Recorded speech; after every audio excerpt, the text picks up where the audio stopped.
was UCLA smart and Pasadena street tough, proud and handsome. The chosen one. Didn't get his chance till 28, prime year stolen, yet for 10 years, a dominant big league star. His crossing the color line was greeted with bold bigotry from fans, the press, opposing teams, and even his own Dodger teammates. His entire professional life riddled with hate and threats of death. All the while, his only emotional recourse in answering this inhuman test was to turn the other cheek. It demanded Herculean restraint.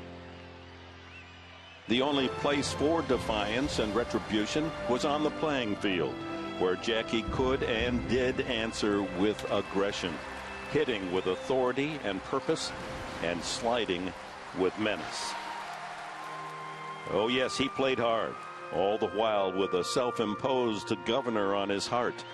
To verbally retaliate would undermine his cause. And he won. As sure as he stole home, Jackie stole prejudice from millions. His all-star excellence inspiring equality on and off the field. Sadly, he died young, only 53. No wonder. He lived with the enormous weight of fighting for every man's equal rights. Every man's. And he was still swinging at the very end. And I have been moved by the cause that brings so many of you out day in and day out, putting your lives on the line so that America can be free. So we pause today to salute an American hero, Jackie Roosevelt Robinson, an American heavyweight champion, knocking out prejudice and helping to win this nation's social freedom.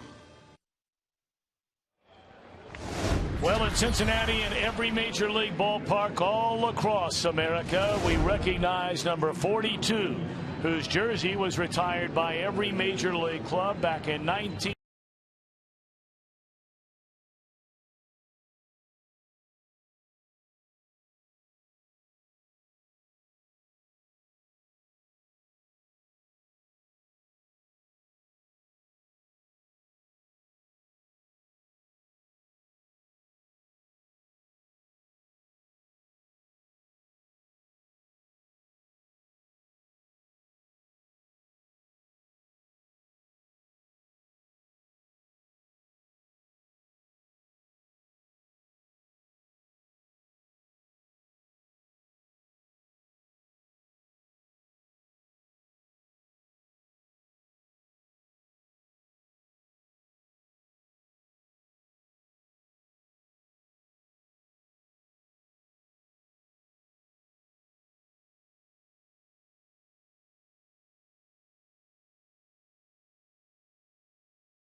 Go into the shoulder joint together.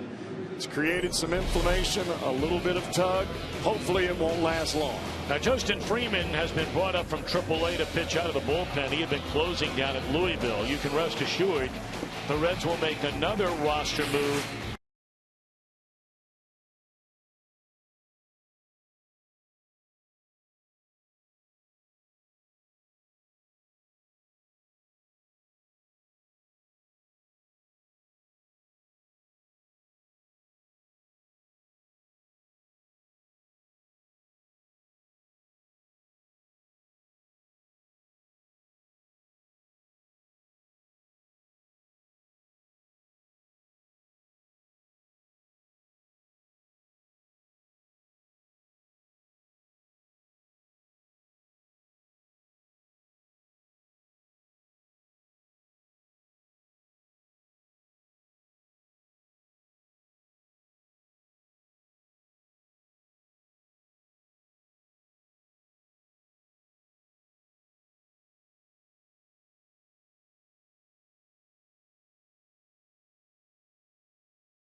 Park tonight, and it is a lovely night. Not a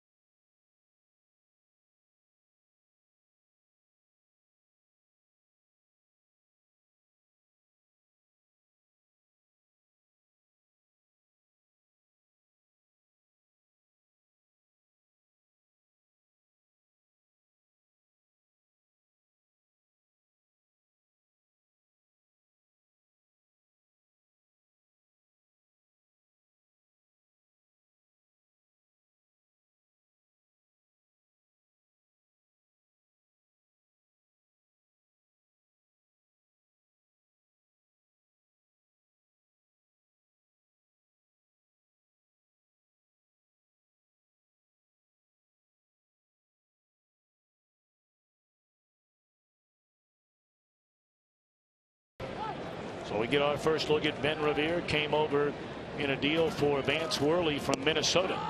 And a breaking ball in there. Strike, says Jim Joyce, and we're underway. Wally Bell at first. Ed Hickox, the umpire, at second. Is down at third.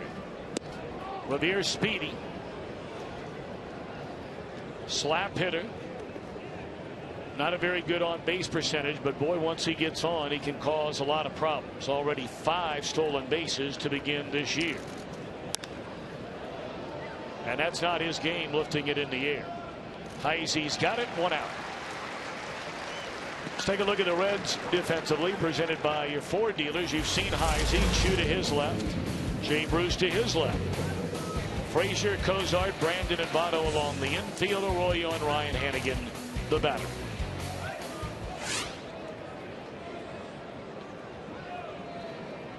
Talented player Freddie Galvis just nowhere to play. He's played second, where he's in there tonight for Chase Utley. Plays short, but Jimmy Rollins is there, and also plays third, but now that belongs to Michael Young. 9 at-bats all year for Galvis. He has 3 hits.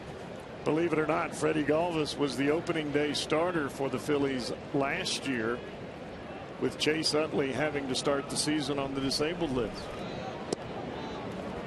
Phillies went 81-81 last year. They got off to a terrible start. And again, bear in mind, for the first 2.5, nearly 3 months, Charlie Manuel did not have Utley. He did not have Ryan Howard.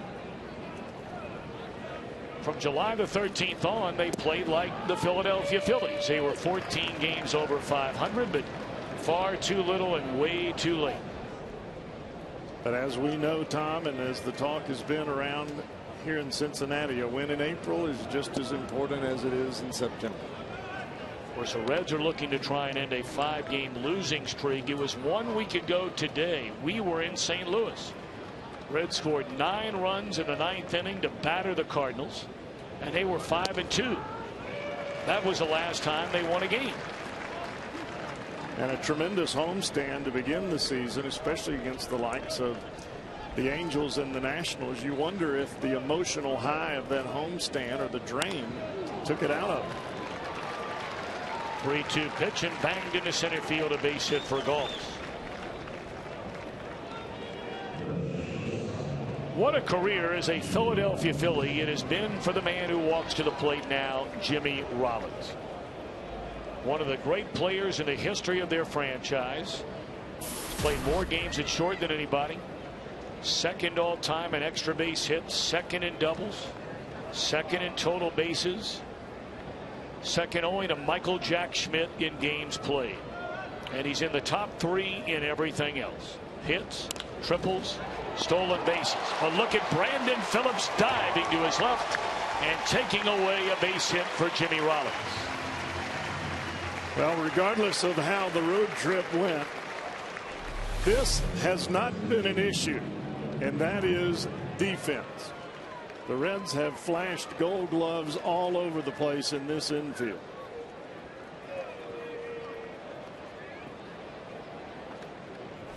You and I were talking about Brandon Phillips and the way both he and Joey Votto go about their business every single day, hours and hours before every game.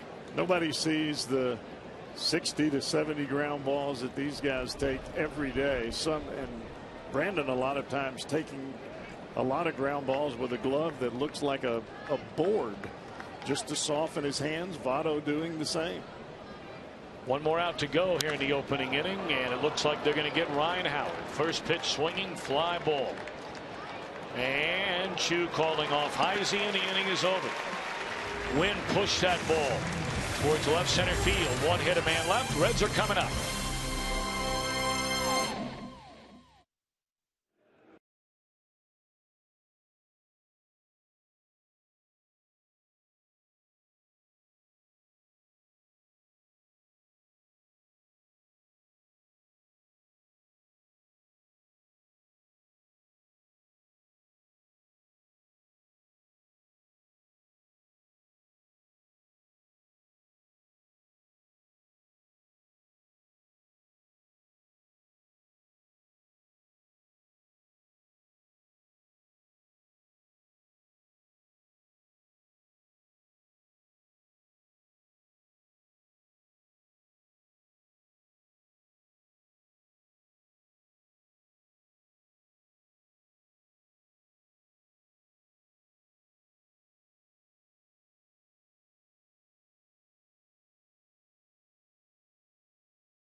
by Cincinnati USA Regional Tourism Network. Book your stay at CincinnatiUSA.com. And by Skyline Chili. Feeling good. It's Skyline time. Red starting lineup tonight. Facing left-hander Chris Lee. Cliff Lee 2-0 on the year. Chu in center, Cozart at short, Votto at first. Phillips at second, Jay Bruce in right, Todd Frazier at third. Chris Heisey, Ryan Hannigan, Bronson Arroyo, the latter third. Cliff Lee 2-0, 2 starts, has allowed 2 earned runs.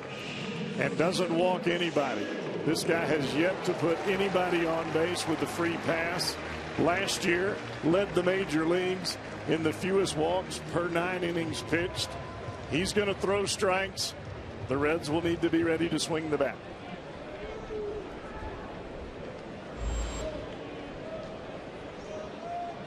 Chu to lead it off. And it's in there, a strike. He has reached base safely in every Reds game. .354 batting average, 3 home runs, 3 doubles, 7 runs batted in. Straight away center field. 1 out.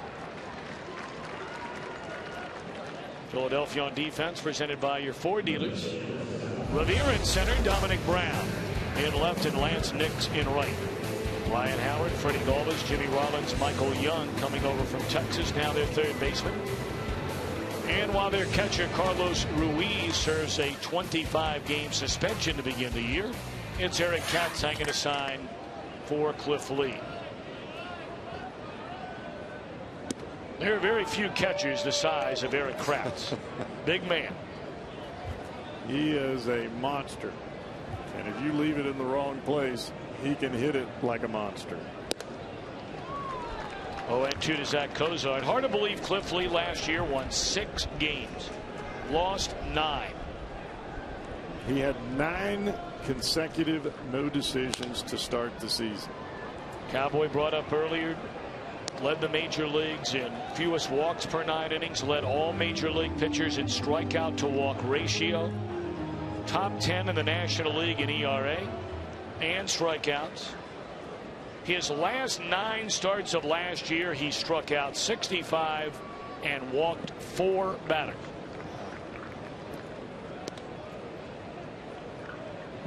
I said he was no decision through his first 9 starts. He was winless through his first 9 starts and an ERA under 3. Look at that. 3rd win the last week of August. No run support. Short right center. Revere will track it down, and the first 2 Reds retired here in the opening inning. Well, fly balls in the outfield right now they're doing some different things than what we were used to seeing here at Great American Ballpark. That ball that Chu caught was all the way over in left field, and the last 2 balls have had some movement to it. Wind must be gusting a little bit out there. 2 down and on. Joey Votto clubbed his first home run since June of last year. Came in the 9th inning yesterday over the Pirates to deep right center field. And it was a tape measure shot. 2-0. Well, wouldn't you know it? Strike 1 to every batter. The first 2 batters, Votto gets to the plate 2-0. 20 walks. What's new?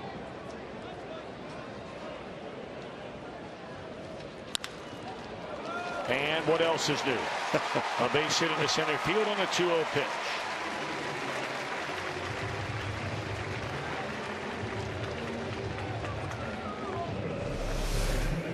Looked like a breaking ball, Tom, and it was up. It would have been a strike either way, and Votto just takes it right back up the box. Very few batters naturally around all the baseball have had a lot of success against Cliff Lee. Joey Votto has won now 6 out of 14. Brandon Phillips not too bad either. 8 hits, 26 at bats, .308 average, with a home run and 4 runs batted in. In the air down the right field line and unreachable.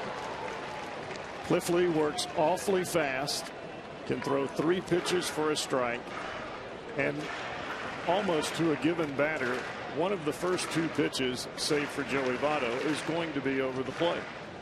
And if you're going to get him, you look for the pitch out over the plate early in the count.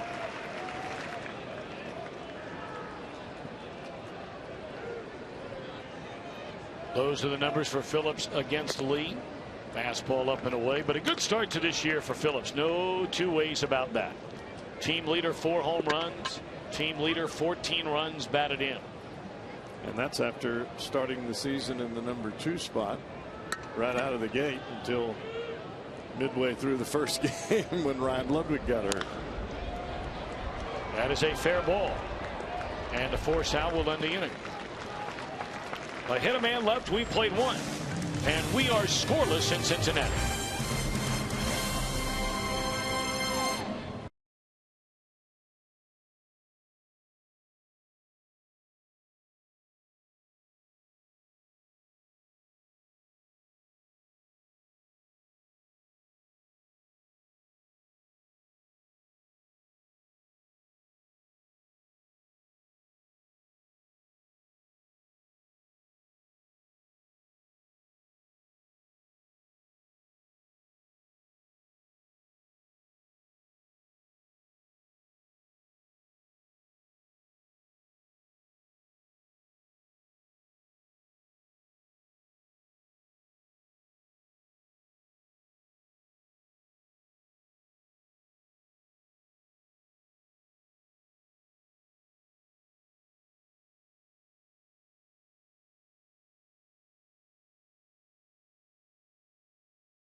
Elk, serious lawyers for serious injuries. Call 1-800-ELK-OHIO. You talk about early season oddities. Take a look at some of these. Joey Votto, more white walks in the entire White Sox team. Justin Upton already with as many or more home runs than over a third of the teams. And RBIs, Buck, Davis, Fielder, 19, the same number as the Marlins. I've got to believe Justin Upton's got a little chip on his shoulder after the trade and the way things went down during the offseason. Down there with those red-hot Atlanta Braves. I mean, how about their start? Swept the Nationals over the weekend, 11-1. Major League Baseball's best record by far. Old teammate of yours for a while, Cowboy, and I know you're a big fan. First season, after leaving the Rangers through all those great years, Michael Young. He has always, from day one, been a team-first guy. Came up as a shortstop. The Rangers had Alex Rodriguez. So what did he do? He moved to second. They get Ian Kinsler. He moves to third. They get Adrian Beltre. He moves to first and DH. His contract is up. What do? Bye. Bummer. Tell you what, I'll take him in the clubhouse or on the field any day, anytime. Off to a good start with his new team is Young. 357 batter, a home run, 5 runs batted in. Boy, he has had an outstanding major league career. Quietly so. Certainly not a household name, maybe outside of Dallas, Fort Worth. I'm not suggesting people don't know who he is. But he's not one of the guys that comes to mind when you say, hey, pick the top 10 players over the last 10 years. He'd have to be in that group. He's never been a guy that just flocks to the media to pump himself up. Just does his job. Strike 3 called on the breaking ball by Arroyo.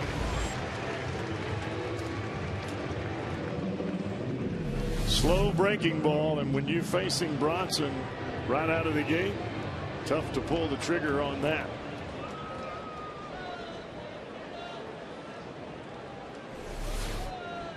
So now Dominic Brown, 25 years old, once considered Major League Baseball's #1 prospect. I don't mean for the Phillies, I mean for anybody.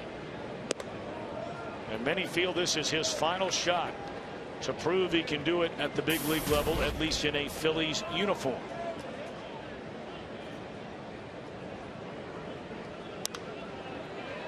Lazy pop up. Cozart out to get it, 2 away.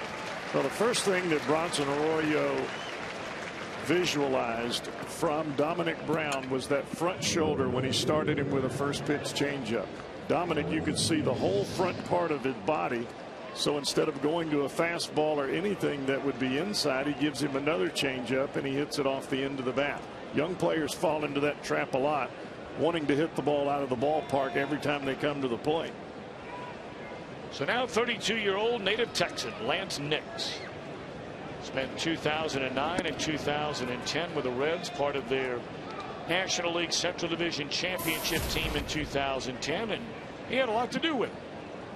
Well, he plays hard, does what he's asked to do, and I don't know that you can ask for much more for a guy that's coming off your bench and is not a regular everyday player. Of course, at one time, many believed that Nix was going to be an everyday player for long days in Texas. Wasn't even 23 years old, was playing center field for him every day, had a terrible crash into an outfield wall, injuring his shoulder, and has really never been the same guy since. No, and that happens, Tom.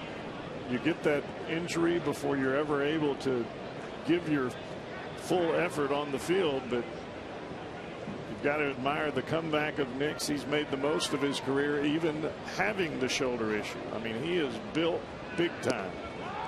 2-2. Not too many players, whether they play baseball or football, have the body of this guy. He is ripped.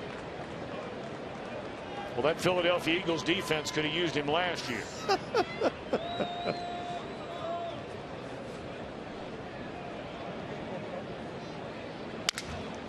Look out in the stands. Broken bat goes flying into the seats, and thankfully it landed in one of the aisles and not in a seat. Good thing.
They make sure to take advantage of the Reds.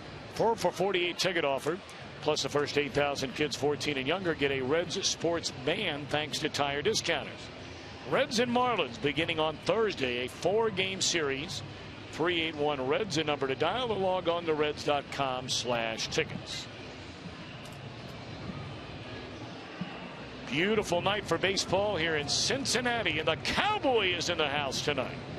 Welcome back to the TV booth, young man. It's good to be back with you, partner. Good to have you. You're looking mighty dapper tonight. Well, I'm working on it. I know your family's watching the ball game down in Mississippi. Yes, they are. Ashley and Mason and Elizabeth all glued to the TV to see Daddy. It's a good deal. Probably checking out as we started.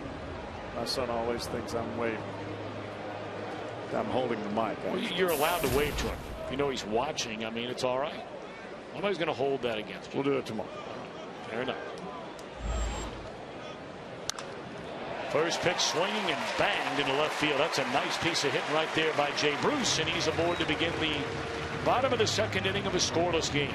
That's how you beat Cliff Lee, and the reason I say that, if you attack on the first pitch, it starts to make Cliff Lee move to the corners, and when he moves to the corners, it's not as consistent of a strike, so it doesn't allow him to get ahead so early so often. It's only Jay's fourth hit in 17 career at bats against Lee. Todd Frazier has only seen him 3 times and has a hit. That was a double. Strike one.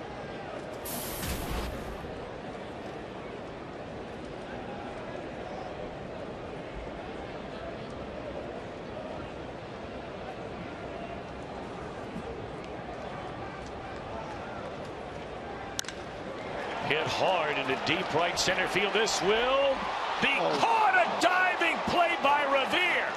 And they are going to double up Jay Bruce. A simply spectacular play by Ben Revere, the Philadelphia center fielder. Oh, my goodness, what a play. Well, that young man just showed off the kind of speed that he has. Never in my wildest dreams did I think he would get to that baseball. But the Reds just met Ben Revere. Yow! That's as far as you can extend full dive, full effort. Unbelievable.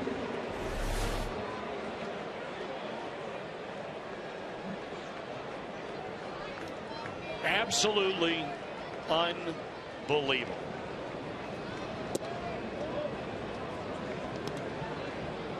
You will be hard-pressed to find what the nearly 10,000 games that are going to be played all over Major League Baseball,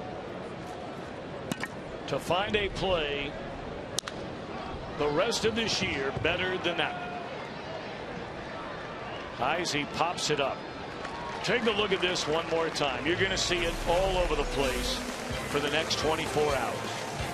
That is simply spectacular.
plays John Simon on the D-line for the Buckeyes. We're talking about Adolphus Washington out of Taft High. Hal McCoy offers up his thoughts on whether Major League Baseball should retire number 14 in honor of Larry Doby. Bengals are back at work, the first OTA. All that on FoxSportsOhio.com, brought to you by 1-800-SAFE-AUTO. Drive safe, spend less.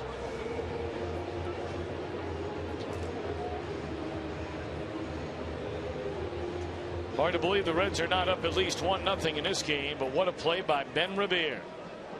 You look at Jay Bruce and you think that was a tremendous read. He was rounding almost halfway between second and third, would have easily scored. You know, Tom, you throw strikes, you work quick as a pitcher, you keep your infielders and outfielders on their toes. And man, was Revere on his toes there.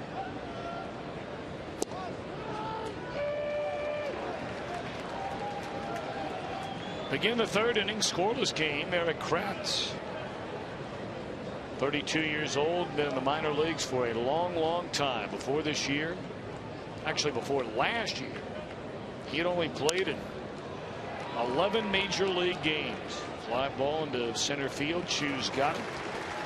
Kratz got 50 games with the Phillies last year. Did a pretty good job. Hit 9 home runs in those 50 games. He's always had trouble with the breaking ball. But you leave a fastball out there for him, it's upper deck.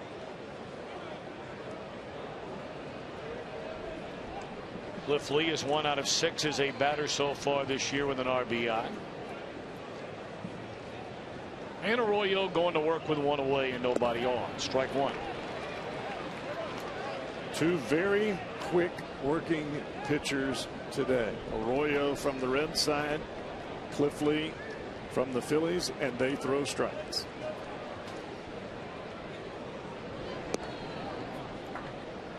That's why they've been around the big leagues forever.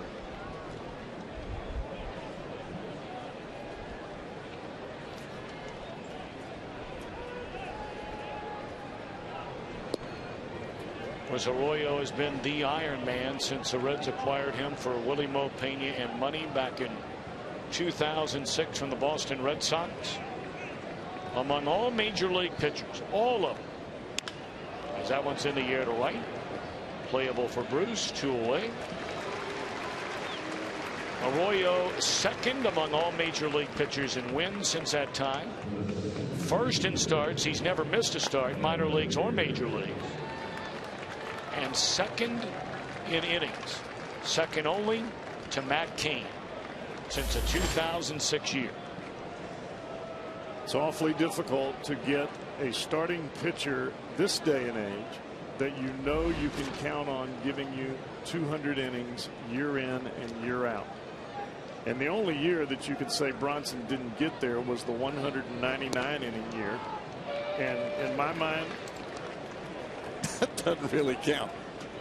No, that was a year in 2011. You may remember Arroyo came down with valley fever while spending time in spring training out in Arizona, which will happen to folks in that part of the country. A respiratory infection. Had a bad back the whole year. Just had a bad year. And there were a lot of people that said, well, just take a couple of weeks off or a month off and try to get yourself back together. But when you're in the situation that Bronson was in, the team's winning, you're trying to move yourself forward. What are you going to do? He's a leader on the ball club. He took the ball every 5th day. 1-2 on Revere. 2-2.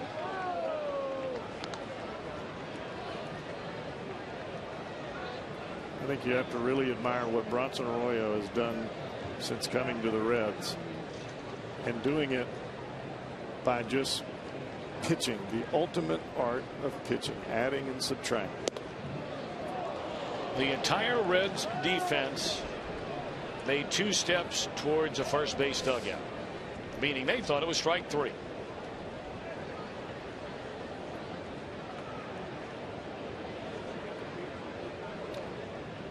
Count rather is 3-2 on Revere. And Arroyo now the payoff pitch. Fly ball short right center, and Bruce, a good jump, and the inning is over. Well, he can play some defense. He gets a great 2 steps.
That if a Red hits a home run out on that Toyota sign tonight, William Lake from Union, Kentucky will win the beautiful new Tundra on display at Great American Ballpark.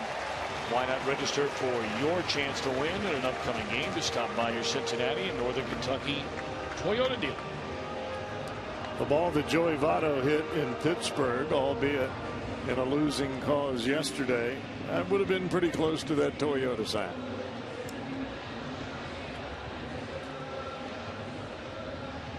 Before we go any further into this game, I know on behalf of all of us with the Reds, Fox Sports Ohio, our thoughts and prayers and our condolences to what happened today in Boston. Finish line of the Boston Marathon. So sad.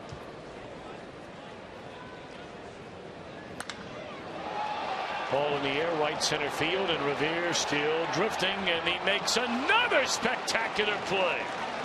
This one crashing into the wall.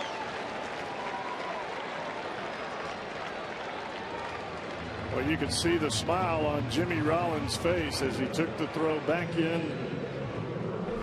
from the outfield. Just in amazement of what this kid's done here just in the last inning. My goodness. Last 3 batters.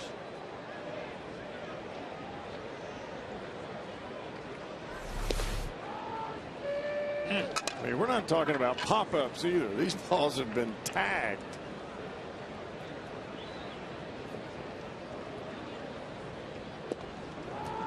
Oh, 2 on Bronson Arroyo. By the way, the Reds issued a statement today. Our thoughts and prayers are with the victims and their families affected by today's events in Boston. The Reds say is their strike 3, while we will not comment specifically on security in Great American Ballpark. The Reds assure our fans that their safety always has been and always will be the #1 priority of our staff and that of local law enforcement agencies. In fact, Phil Castellini had met with all the security folks before the ball game today, after the initial word and the initial shock became known regarding today in Boston. Strike 1 to chew. Well, unfortunately, in our world today, you can never be too careful. Nope. There are those out there that want to bring harm to others, and you just have to think ahead. Sometimes even that's not enough. A lot of plain evil in this world. And if you don't believe it, You might want to think about it.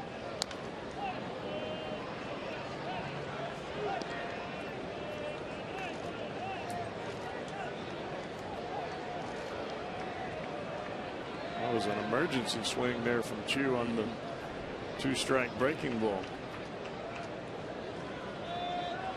Appeared to be a ball to the last second, and he got the bat head there.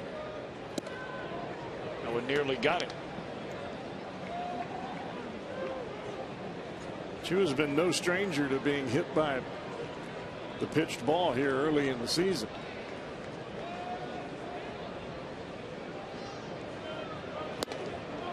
Speaking of a hit batter, the Dodgers and the Padres will meet later tonight for the first time since Zach Greinke hit Carlos Quentin, who charged the mound, and Quentin will not play in that series, serving a 8-game suspension. Greinke out with a broken collarbone. 3-2 on Chu. Well, you have to hope that cooler heads will prevail. Chu's been hit 7 times, by the way, already during game 13. They need some full body armor before we get to the break. Line, and this one will fall in front of Ben Revere. Well, folks, you've just seen what we've been watching from Shin-Soo Choo, and very indicative of how he takes his at-bats each and every time at the plate. An 0-2 count. Works it all the way back to 3-2. He didn't hit that ball right on the perfect part of the bat, but as you could see, that pitch was inside. He was still able to get his hands inside the ball, get a good enough part of the bat to it to get it into the outfield for a base hit.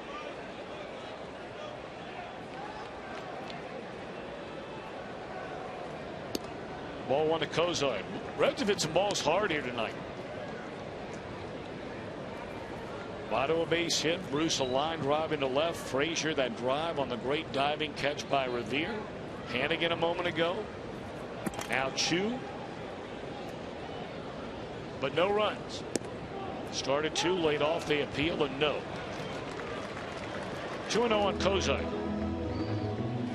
This is the time and place where you can't feel sorry for yourself. You can't say woe is me and breaks aren't going our way. You have to continue to battle and create those breaks for yourself.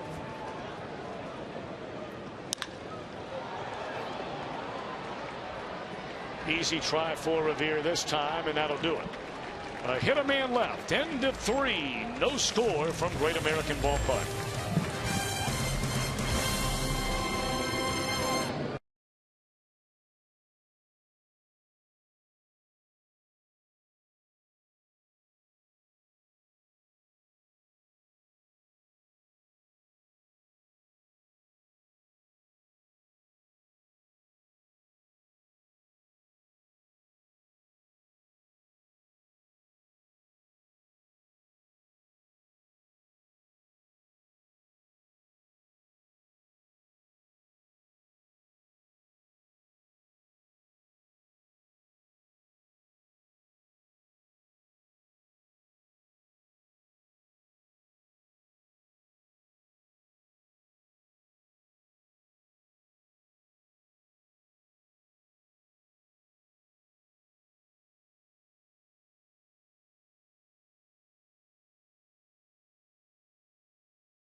Presented by Dinsmore and Scholl. The world of autographs. Over 1,500 autographs on all kinds of equipment. Why not plan your next visit? 765-7923 or log on to redsmuseum.org.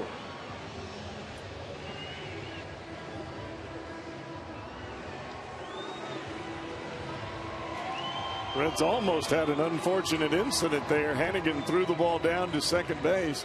A perfect throw right on the bag. And Brandon Phillips did not realize it was coming, and it almost hit him in the knee. He moved right at the last second. That would not have been pretty. No. So here we go in inning number 4. No score. Philadelphia with 1 hit. That was from the man who leads things off here in the 4th. Freddie Galvis had a single to center in the opening inning. Steve Reich won. Rollins to follow, and then Ryan Howard.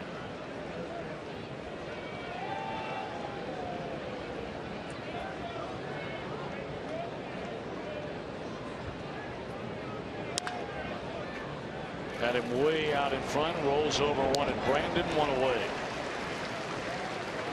That was a straight change by Bronson Arroyo. I've seen him use that more in the spring training of this year in Arizona and in his first 2 starts, more than I've seen him use it at any point in time. And it's a valuable weapon for him as long as he continues to mix in the fastball.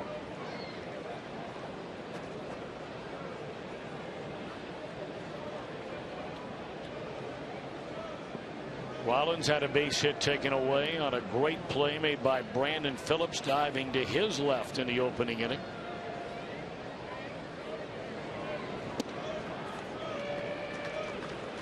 Phillies primarily wear that off-colored red. Their gray unis a little bit of blue. The stars dotting the I's, blue wristbands, and then there are blue shoes. Votto will beat Rollins to the bag. 2 away. We'll get down to the Holy Grail at the Banks this Friday, and if you show up at 6, you'll test your knowledge and win some great prizes. You might be featured on Reds Live. Be part of the fun Friday at 6 at the Holy Grail on the Banks.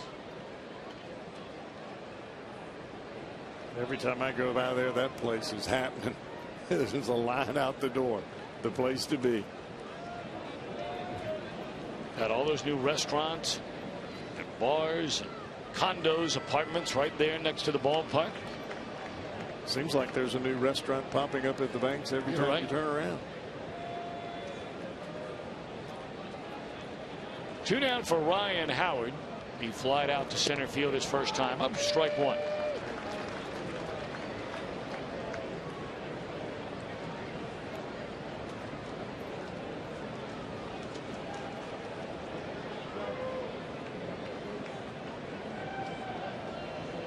Howard, you may remember in 2011, that National League Division Series, a losing series to the Cardinals for the Phillies. Final play of the series, ruptured his Achilles tendon. He did not return until July the 6th of last year. And by then, the Phillies were already 13 games out of first place. 1-2.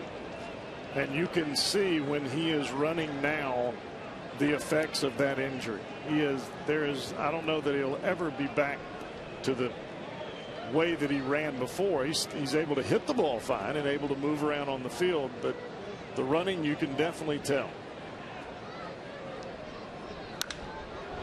High fly ball, pretty well hit. Left field. Heisey with room. Inning over.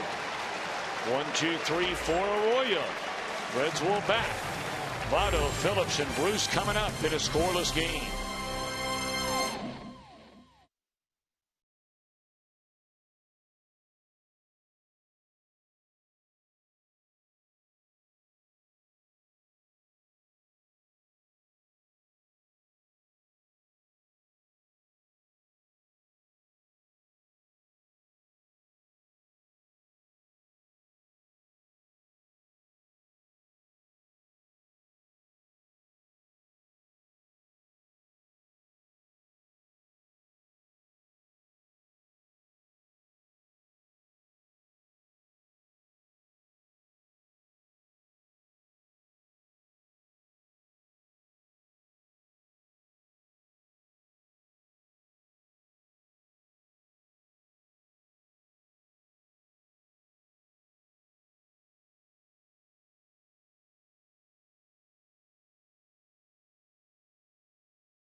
dealer or visit buyatoyota.com. Toyota, let's go places. And by JTM Food Group. Let's create great dishes together. Well, this year, Fox Sports Support's proud to partner with Stomp Out Bullying, the leading national anti-bullying organization for kids and teens in the U.S., focusing on preventing bullying and all forms of digital abuse. To learn how you can help, please visit stompoutbullying.org.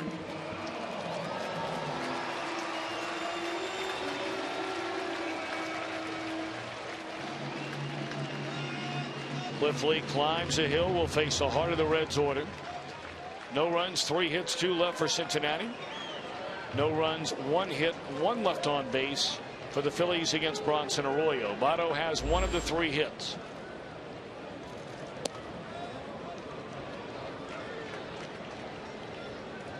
Joey got him on a 2-0 pitch on a base hit into center field his first time up. And now the 1-0. A ball and a strike.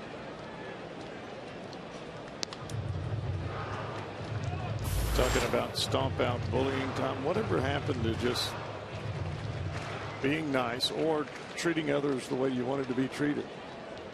I mean, isn't that what you were taught? No doubt about it. 1-2. But boy, you hear some of the stories, you tragically read about them each and every day, whether it's nightmarish physically or whether it's on the internet. I know. Just stop it.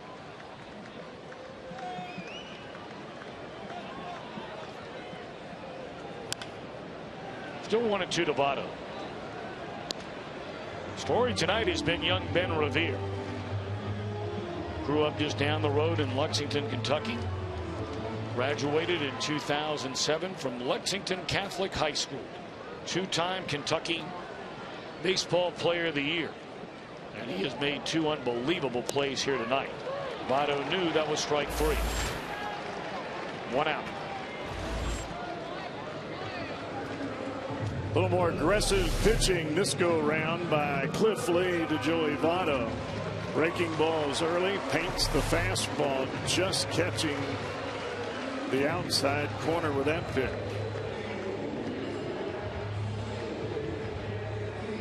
Lee now with a pair of strikeouts in the game, and here's Brandon Phillips.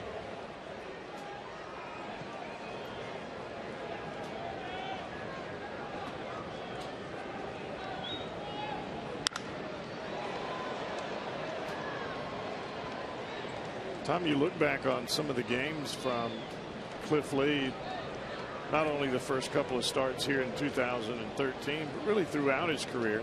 He's going to give up some hits, but he's going to make you earn it. Not going to give you a free pass. Tapper to Galvis, 2 gone.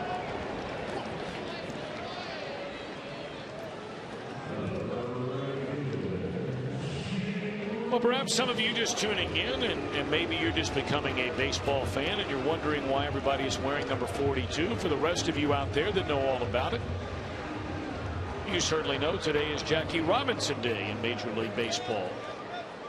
Bud Selig back in 1997 retired Jackie Robinson's number 42 for every team in baseball. And the only player left still wearing that number is in his final year in the big leagues, Mariano Rivera. Fittingly, the greatest closer in the history of the game. And there won't be anybody else wearing that number from now on. They grandfathered it in. Bruce, a fly ball to center, and that sat right through the heart of the order without a bang. Go to the 5th, no score.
would imagine tonight will be a very special night on Jackie Robinson Day at Dodger Stadium in Los Angeles. That's where later tonight the Dodgers will host the San Diego Padres. Of course, the Dodgers were still playing in Brooklyn in 1947 when Jackie Robinson played Major League Baseball for the first time.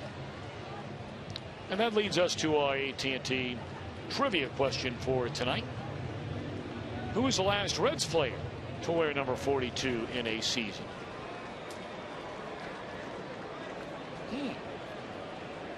Where's that movie, the Jackie Robinson Story, 42? He is out in theaters all over America right now. Mike Jackson? That's what I was thinking. But I bet it was later than that. Because he was on that team with you in 1995. Right? He was your setup guy. And a good one. Yeah. Best slider I've ever seen.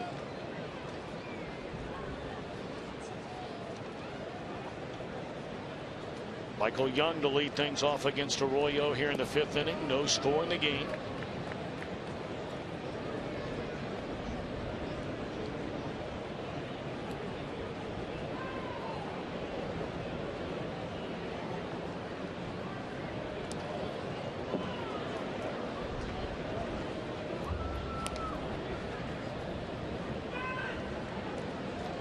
Michael Young very quiet at the plate, and by that I mean he doesn't show you a whole lot of movement from the pitcher's perspective. Keeps his hands still, his body still, and then just reacts at the last and final second.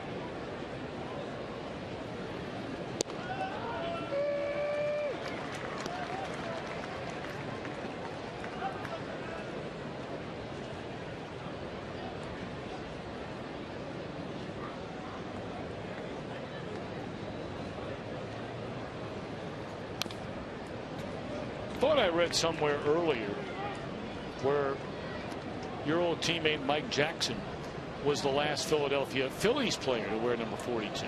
He was grandfathered in. Yes. So he was allowed to continue his career wearing that number. I think he wore it with the Mariners. He wore it when we were teammates in San Francisco. I know he wore it when he was here. 3-2 now on Michael Young. And obviously in Philadelphia as well.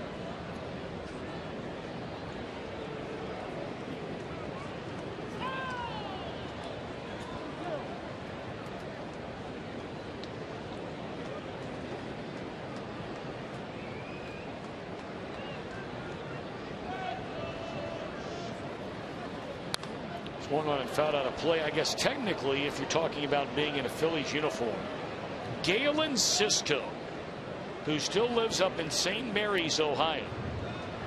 He was the last Philly to wear the number in 1997.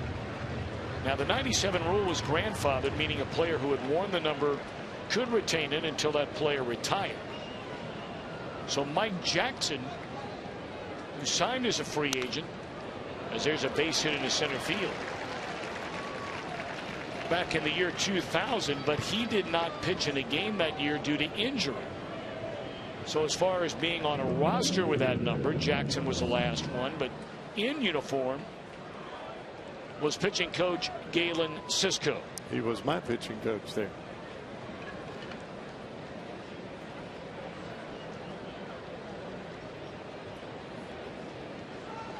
Now Dominic Brown, only the second hit of the game, second base runner of the game for the Phillies against Arroyo, who works out of the stretch for the first time since the first inning. Strike one to Dominic Brown. You see the difference in a young Dominic Brown and the movement that he shows you at home plate versus the veteran Michael Young, who is very quiet at the plate, doesn't show you a whole lot of body movement. As a pitcher, you want him to move around. That gives you an idea about what you're going to throw on the next pitch.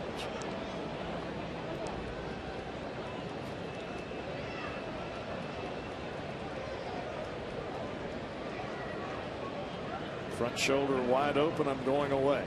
You keep that front shoulder in. Well, I'm coming in.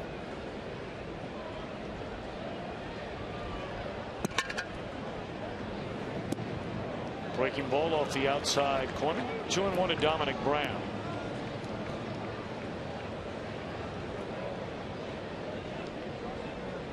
Brown was coming up in a Phillies system we told you earlier was among the top rated prospects in all of baseball, compared to Giancarlo Stanton and Jason Hayward. I mean, guys like that are now established, very good if not great players. Tapper, Frazier will get the out at second, one away in the inning.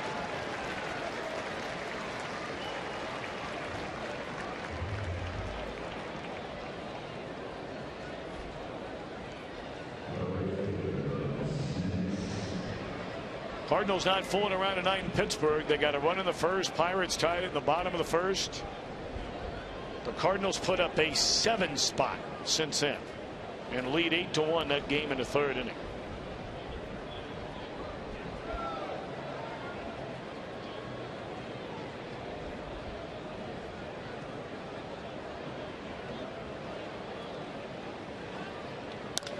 Lance Nix shoots one into left center field. That'll fall in a hit. Brown advancing on to second. 2 on, 1 out in the inning. Well, after the first at bat for Nix, where he rolled over the breaking ball to Brandon Phillips, this time he stays right inside of it. See where that ball starts, way off the plate away. Nix sees it as an off speed pitch, goes right out and get it as it approaches the outside corner. He didn't hit it hard, but he hit it just enough right off the end of the bat for a base hit. That Performance Honda Exmo replay, courtesy of Performance Honda. Wow, how about that? Right out of the gate, you're all over it.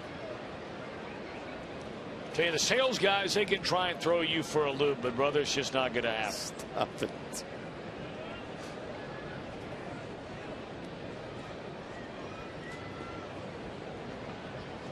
We need a double play, partner.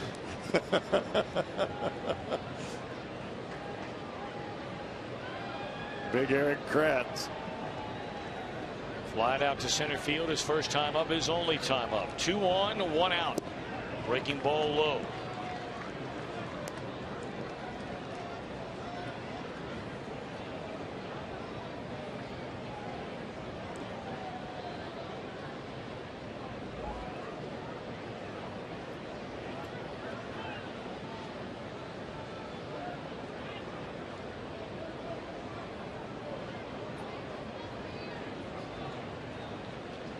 Didn't really have much of a double play threat with Dominic Brown at the plate. Lance Nix can run a little bit. With the catcher Kratz, who can get the ball on the ground in the infield. Got a golden opportunity, and Arroyo could use that right here. You wanted the double play ball. There's one. Ask and ye shall receive. Pretty good play all the way around. Nice turn by Phillips. Nice pick by Votto. And a good throw and good play by Mr. Frazier.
Year presented by Buffalo Wild Wings. That's coming up this week, the 18th through the 21st. It'll be the Reds and the Marlins Thursday, Friday, Saturday, Sunday. You know the deal. $48. You get 4 view level tickets and a voucher for 4 orders of boneless wings. How about that, Cowboy? I like it. The Blazing Reds 4 for 48. April the 18th through the 21st. 381 Reds, the number to dial. Anything to do with boneless wings and you like it. I love it. We ask you, as a Reds last player to don the number 42 for Jackie Robinson, and the answer is Roger Salkill. Wow. Would have never gotten that one. Played with him, but didn't know he had 42.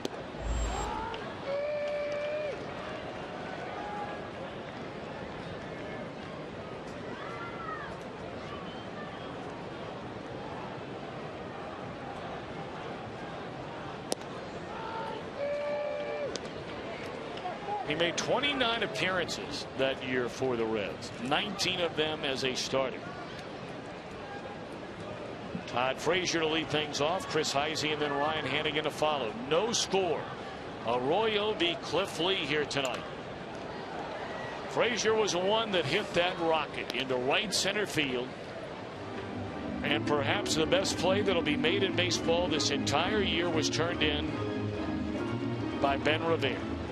It looked like a double in the alley, and it looked like a run would score on the play.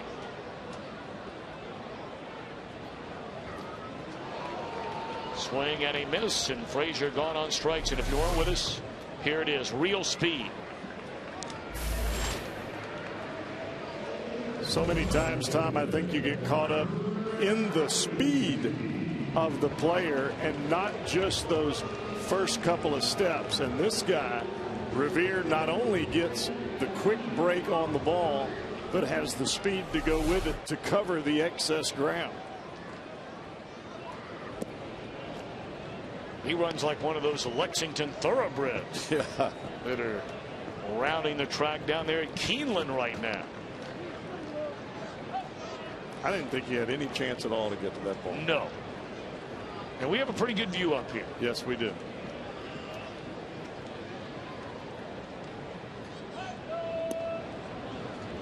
Two 2-0 on Chris Heisey. He popped up to Freddie Galvis, the second baseman, his first time up.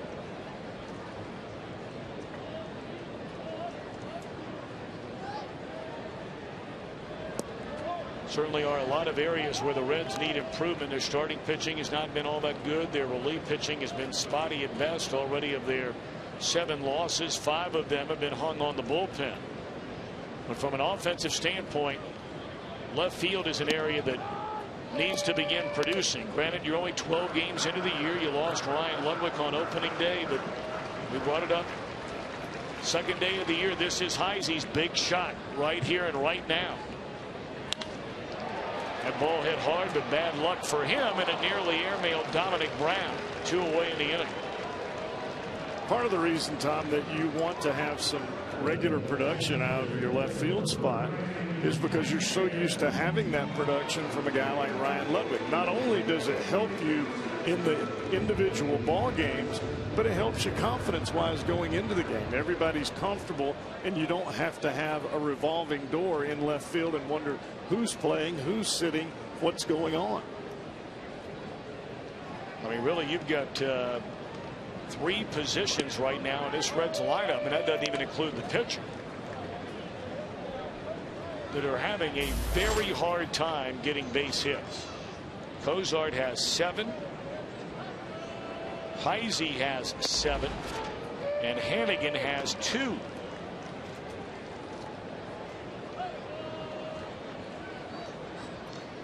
Well, the other ball that you saw Revere catch off the wall came off of this guy's bat on a first pitch fastball, drove it all the way to the right center field wall. No luck involved there.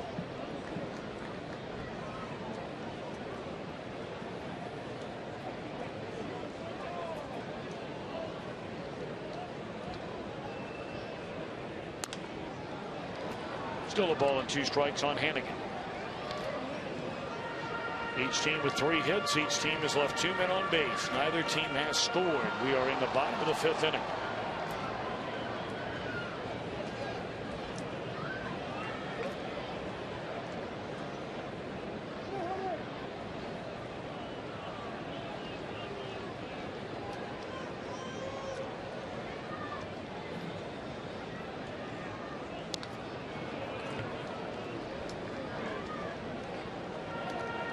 A few more breaking balls this time around for Cliff Lee.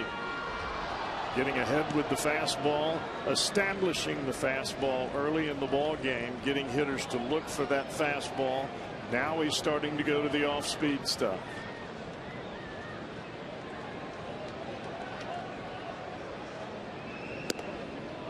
Two and two.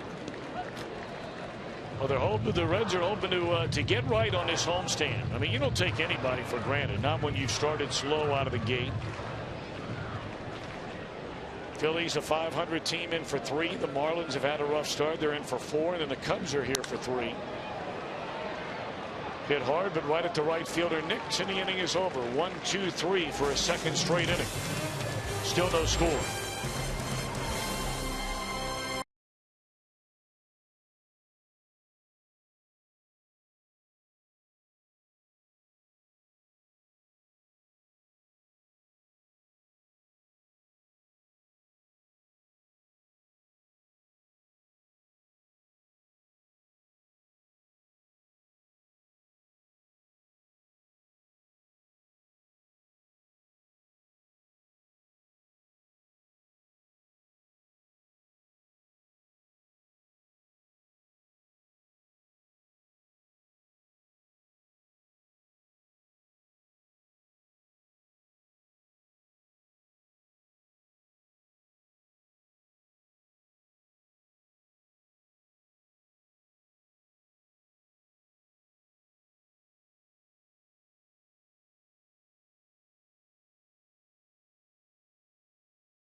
Felt something. You can see him wincing in pain, and a short while later removed himself from the ball game, and it's diagnosed as a strained lat. What does that mean, Cowboy, and how you move forward? I think the big thing for Cueto is not only is it in the lat part of the muscle, which is up here, but it's also the tricep, and they go together as they enter the shoulder. A lot of it has to do with the pronation of the arm, not only on the fastball, but Johnny throws a lot of changeups, and turning it over really gets that area right there, not only with extension but also cutting the ball off. The big question for Johnny is going to be when he comes back, how that affects him, not only with the fastball but his money pitch, which is the changeup. Well, the Reds are hoping it's only a couple of weeks, 15 days on that disabled list. That remains, of course, to be seen. We certainly hope that's the case. Now, the Reds brought up Josh Freeman from the minor leagues. He works out of the bullpen, and so he would be available today, tomorrow, and Wednesday. And the Reds will undoubtedly make a roster move prior to the series opener against the Marlins. And we'll replace Cueto in the rotation with this guy, and I don't know if there's been a better pitcher in all of professional baseball at any level than Tony Cingrani. Closer in college. We saw a little bit of him last year. Very aggressive, not intimidated at this level at all. That is a plus, especially for a young pitcher. Now that he's been extended into that 6-7 inning mark, Reds would really like to have him be able to do that at this level in a starting role. The question is going to be, How much progress has he made on the breaking ball from last year to now? And if you're wondering why he only went 2 innings of the game yesterday, that's because the Reds had made the decision already that they were going to have to make a move. They needed somebody to fill Cueto's roster spot. They knew he was going to go on the DL. By design, you don't want to skip him and have him have 10, 11 days off. You want him to be able to at least get some throwing in, get extended, then have his time here. Second strikeout of the game by Bronson Arroyo, and now we begin the third time through the batting order of this scoreless game here in the 6th inning. Ben Revere is fly to left and fly to right. And made the biggest play on defense of this entire game. Took away a double that would have been an RBI for Todd Frazier. Third time around for Bronson Arroyo. This is where he ran into trouble against the Cardinals. Arroyo gonna barehanded. Good play by Arroyo, who's a former Gold Glove winner, for his defensive prowess from the pitcher's spot. Wow, Revere can really run. This was not an extraordinary special bunt. Just got it down the first baseline, and for a lot of guys with speed, Tom, all you ask as a hitting coach is just get the ball down and use your wheels. Well, he did it there and almost beat it out. So 2 down now for Galvis, who has one of the 3 Philadelphia base hits. It was a single to center in the opening inning. Arroyo got him to roll over a ground ball to Brandon Phillips in the 4th.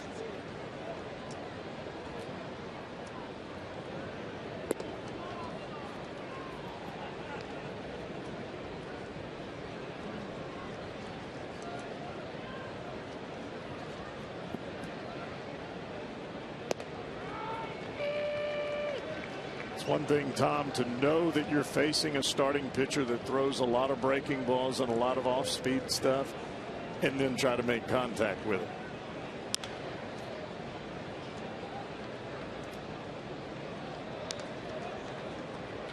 Your muscle memory is so key to hitting a pitcher that's throwing 90 miles an hour.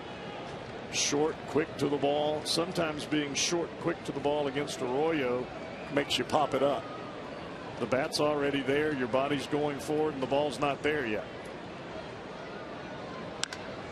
Straight away center field, but Chu is there, and the inning is over. That had a lot of top spin on it. Still no score. Reds coming up in the bottom half of the 6th inning.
Kentucky Honda dealers, and there's your Honda game summary. First inning. Reds flash in 11. Brandon taking away a hit for Jimmy Rollins. But then with 1 on and nobody out, Frazier looked like a sure double. Spectacular play by Ben Revere. They doubled up Jay Bruce. An inning later, Hannigan drove one to the wall in right center, and again Revere there to get it. Then the Reds with 2 on and 1 out in the 5th. Around the horn to get out of the inning. And we're set to begin the bottom of the 6th inning, and neither team with a run on the board.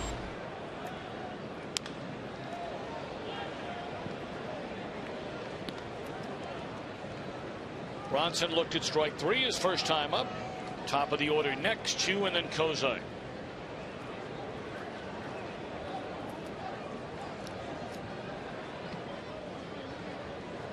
Lee about to throw his 60th pitch here tonight. 59th, excuse me, of the night. He has been quite efficient.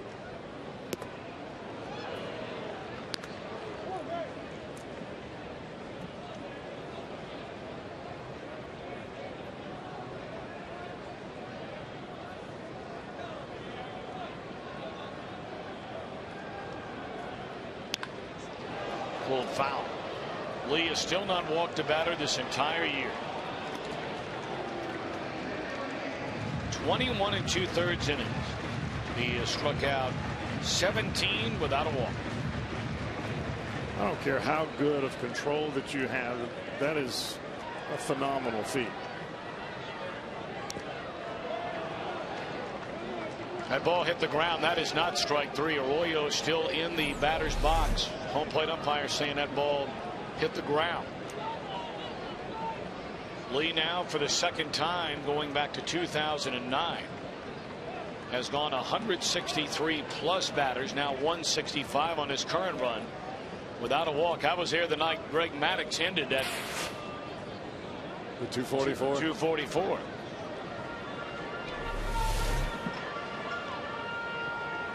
You can see Bronson get out, tips the ball just slightly. Now if the catcher makes the catch cleanly, Arroyo is out via the strikeout. But if it hits the ground, 1 hops don't count, but that one does there. You know, I want to say, and my memory, I mean, that's going back a while now. It's, 7 baseball seasons ago. Talking about with Maddux? Yeah.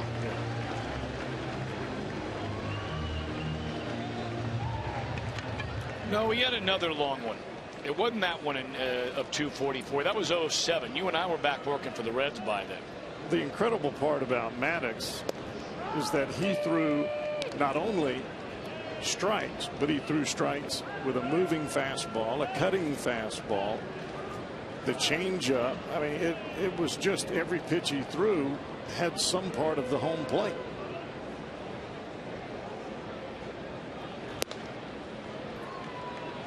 Former teammates Lee and Chu, and it's 0-2. Chu 1 of 2, had a single his last time up.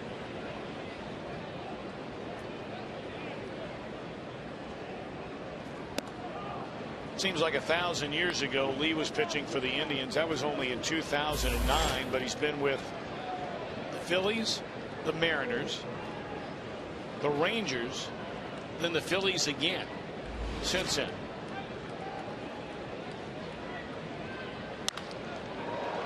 Off the body of Lee, right to Galvis. Bad luck for Chu and the Reds. It should have been hit number 2 tonight for Chu. Well, the Reds have put the bat on the baseball from the get-go, and you can see this here. A breaking ball hits right back off the left leg of Lee, goes right to Freddie Galvis. A great reaction play for Galvis by coming in on the ball. Normally you would be headed towards second base or up the middle for that ball, but Galvis able to react quickly and still get Chu. Then you talk about the 2 balls that were ripped into center field, and the Reds came up with 0 there. You got to keep plugging away. So now Kozai off the end of the bat, and the inning is over. 1, 2, 3 for the 3rd straight inning. We go to the 7th. Still no score.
As we move on to the 7th inning, Jim Day with you. We're in the press box, and I'm sitting next to Assistant Media Relations Director Larry Herms, who normally has a full head of hair. But Larry and a lot of Reds employees shaved their heads today. Why?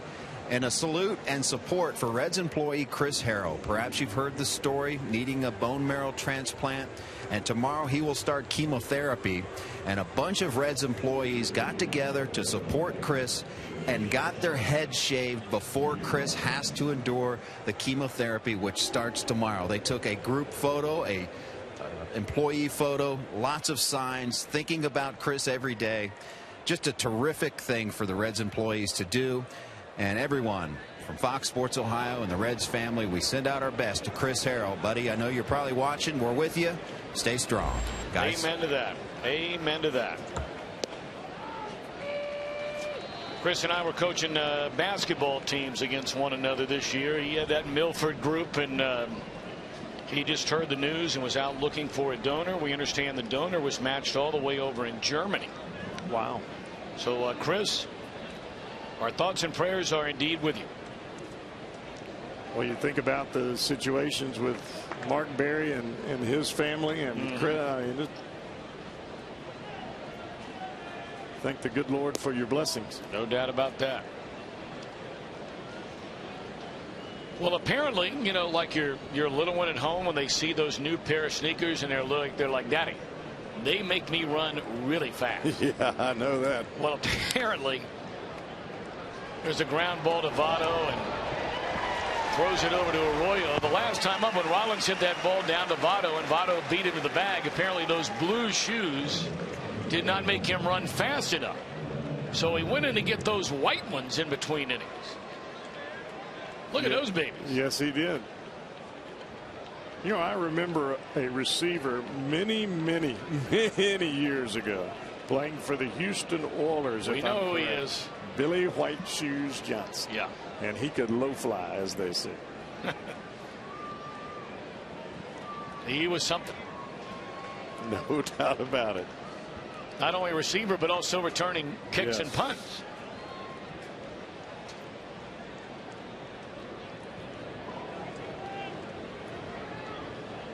Now Ryan Howard pulled to Votto. And here you are, Rollins and Howard to begin the inning, and you get a pair of quick outs. 2 up, 2 down. Well, that is the object for Bronson Arroyo. When you can't throw the ball 95 miles an hour, you keep the opposition off balance and try to get them to roll over the pitches or be out in front of them and pop them up. So far, so good for Bronson here tonight. So now Michael Young, who has struck out and singled into center field. Scoreless in the 7th. 2 out, nobody on, and Young waiting. Breaking ball in there, strike. Reds will have Votto, Phillips, Bruce, 3, 4, and 5 in their lineup. Coming up in the bottom of the inning. Strike 2.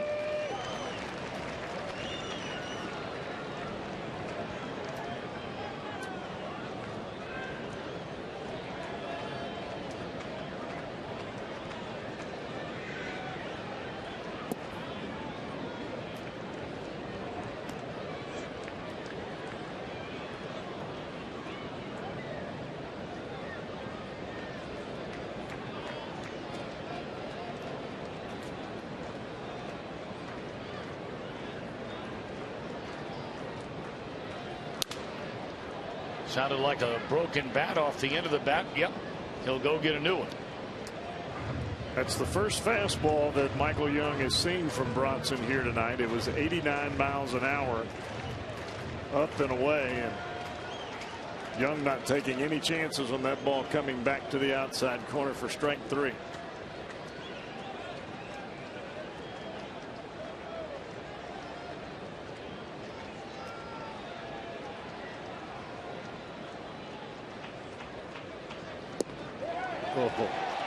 He went around on the appeal to Wally Bell. How about that 7th inning for Arroyo? Not a ball leaves the infield against Rollins, Howard, and Young. Reds trying to break through in the bottom of the 7th.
Along with you, MLB.TV, the way to do it. Visit Reds.com to order and get more details. MLB.TV, baseball everywhere.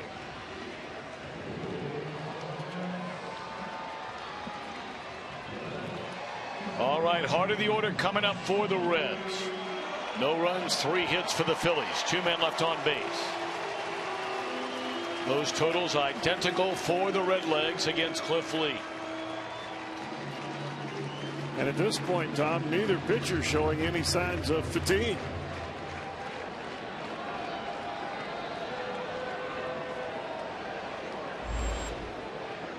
Votto single to center and struck out looking.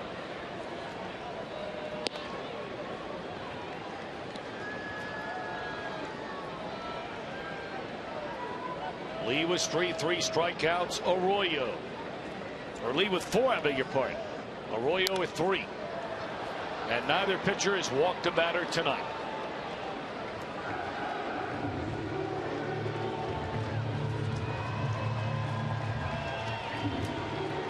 Votto in an 0-2 hole.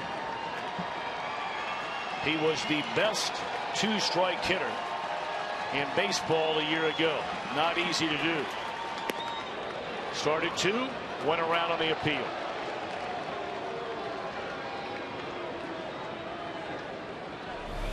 Maybe we were off a pitch. I thought it was 0-2 on the count. That's exactly what I thought. I think Cliff Lee thought the same thing. And now the umpire's letting everybody know that one of those first 2 pitches, well, it had to be the first one, fouled off the second. So 1-2 the count. And hooked into right field, a base hit. Well, that will add to exactly what you said, his 2-strike hitting category.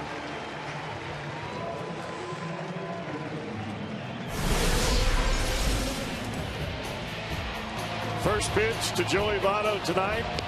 They've all been balls. But coming right back as Lee does, another fastball. The breaking ball there is called a strike. And he goes to a slower breaking ball on the final pitch. Votto able to keep the hands back. The bat to the baseball, smokes it into right field. That is our Mazda pitch by pitch sequence. So now Brandon, strike 1.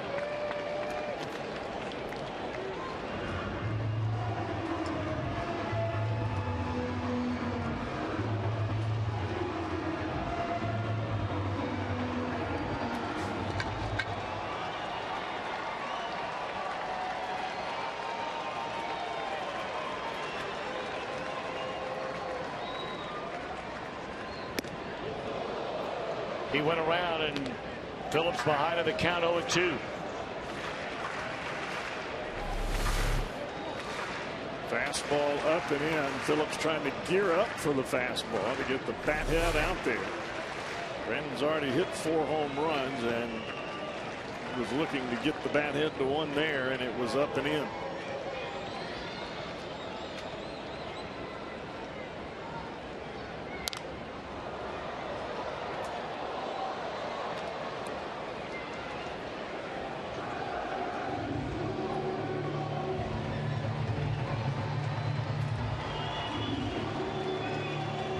This is the point in time, Tom, where Cliff Lee likes to elevate a fastball, either the breaking ball in the dirt or elevate the fastball up and out of the strike zone, as we saw for strike 2.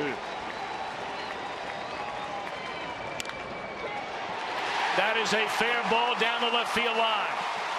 Rattling around in the corner. Votto on his way to third will be held up there on a double by Brandon Phillips. And the Reds banging on the door with nobody out. Awfully good back-to-back pieces of 2-strike hitting by the Reds 3-4 hitters. Another curveball. And when you're used to throwing so many strikes as Cliff Lee is, and you're not used to bouncing that breaking ball, here is 2 consecutive pitches with 2 strikes to the Reds 3-4 hitters where he leaves it over the plate. Quick meeting on the mound. You have a left-handed batter in Jay Bruce coming up. Bruce has made contact in both at bats tonight. A single to left field back in the second inning. A fly ball to center field in the fourth. Naturally, Bruce is a left-handed batter. There is a base open. Todd Frazier waits on deck. Hitting with runners on base, it has been ugly. During the 5-game losing streak, with runners in scoring position, the Reds are 5 for 41. They have stranded 40 base runners. The middle infield, with nobody out, conceding the run. Anything hit at Young at third or Howard at first, should the runner be off on contact, will come to the plate. This is a position where there can be no base running blunders. If you're going to break, you got to break.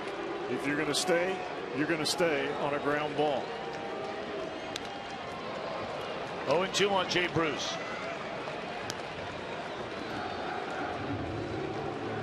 For the Reds, it's not only been a lack of hitting with runners in scoring position.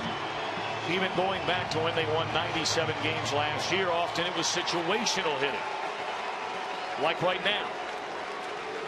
Now this is where you make your money and where you win ball games.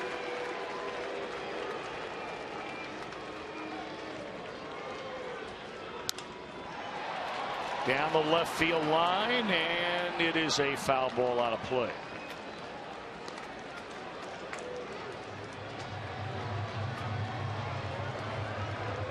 Jay needs a new bat.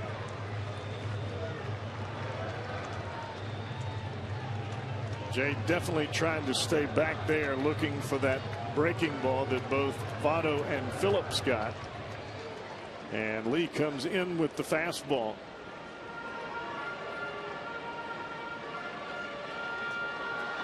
Fight off the ball in. Put the ball in play. It's out over the plate. Biggest threat for either team tonight by far. Phillies had 2 on with 1 out, but they were at first and second in the 5th, and there was a double play ball. Now second and third, nobody out, no score.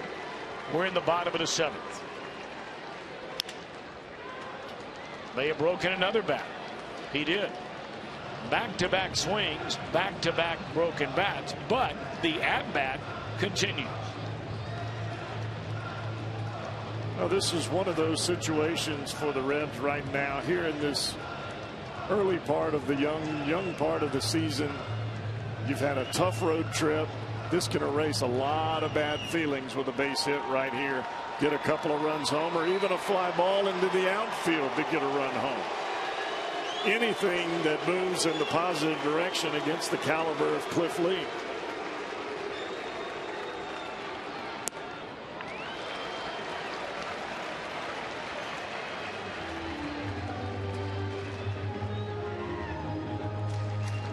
Gone in hard twice, Tom. He just cut a fastball away. He may come back with that curveball here.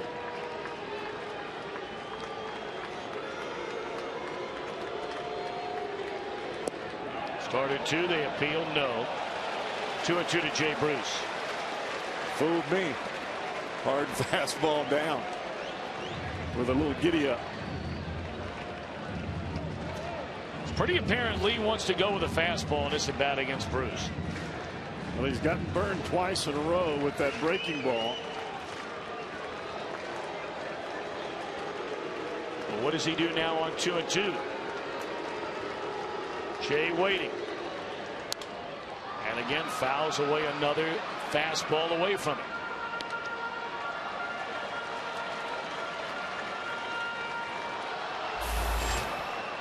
Jay 5 for his last 14 with this kind of situation, runners in scoring position.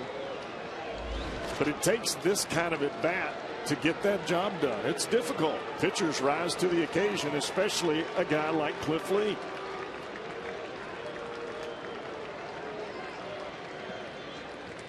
Came with a breaking ball and it gets through. And the Reds will score the game's first run. That went right between the legs of the catcher, Kratz.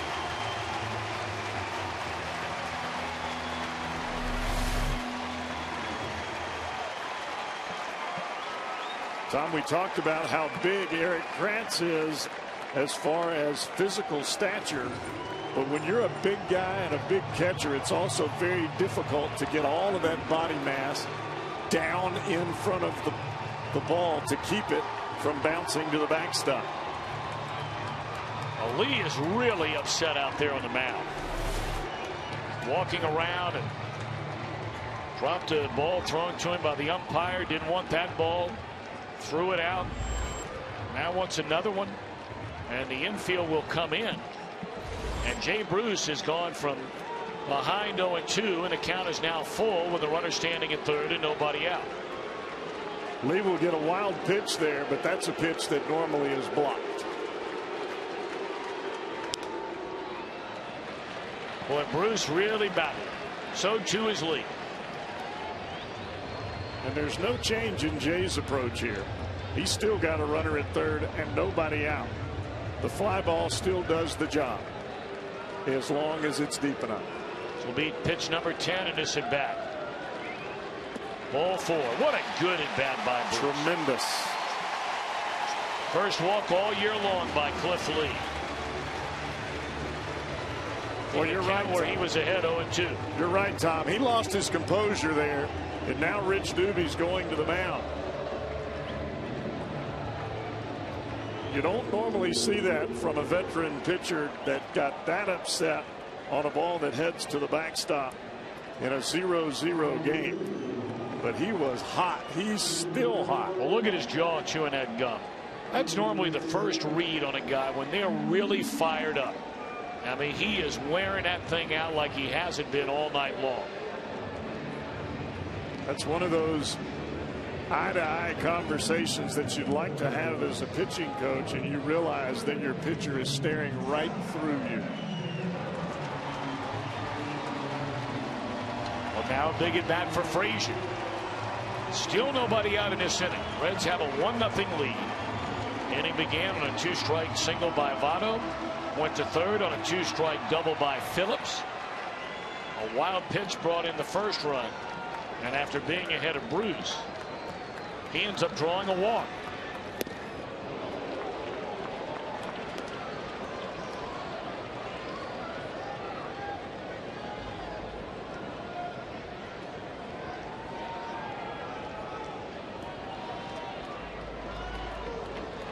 Phillips leads the team in RBIs with 14. Frazier next on that list with 10. And make it more than that. On this fly ball to right center field. Tagging and scoring is Brandon Phillips, and a good job by Todd Frazier. 2-0 Reds in front. We have seen Frazier do some very awkward things with the bat with runners in scoring position, really changing his swing, making a huge adjustment, even to ground the ball to the right side to get a run in.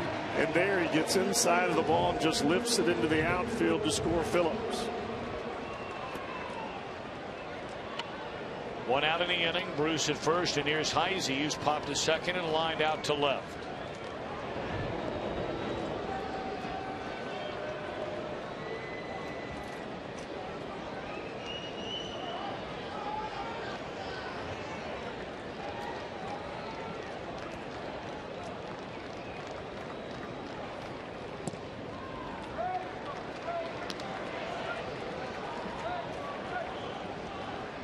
Tom, you really nailed it on the head when you talked about Lee being upset. He is still upset. Did you see the pick to first base? I mean, just a nonchalant, no-nothing throw over there. We have not seen him have this kind of body action on the mound or lack of control the entire game.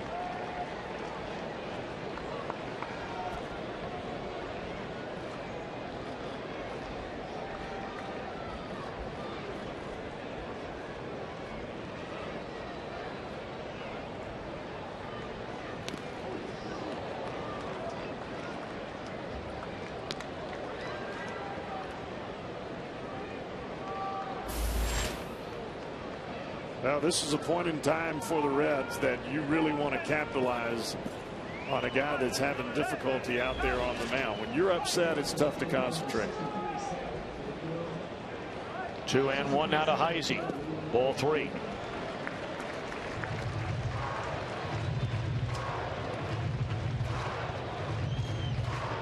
It's one thing to have the good adrenaline, but when you get upset or you get mad on the mound, the adrenaline animal takes over, and then you can't get your body to do what you want it to do. And it's obvious here that that is happening to Cliff Lee.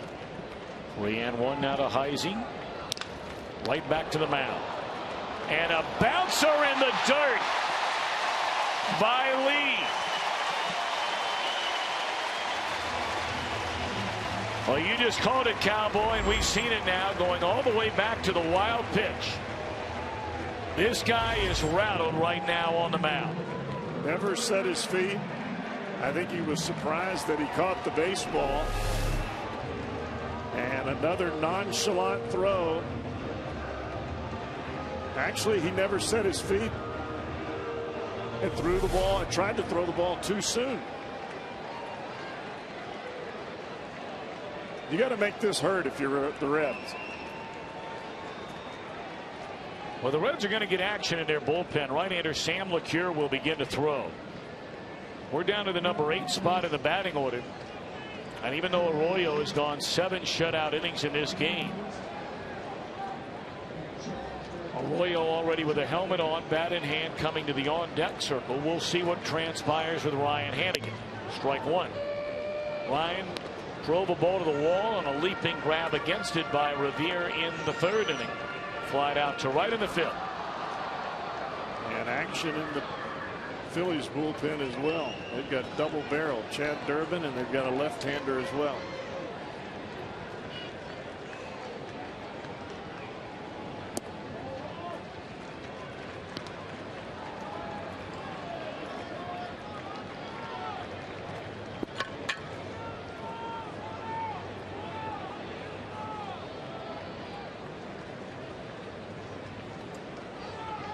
Jeremy Horse, a one-time Red, out there throwing. And a grounder foul, a broken bat for Hanigan. Lee has broken more bats in this inning than he's recorded out. Well, he got Jay a couple of times, but Jay, the ultimate winner in that at bat, still standing out at second base, and you just got to hope that number 3 for Hanigan is coming right here, and that's the base hit category.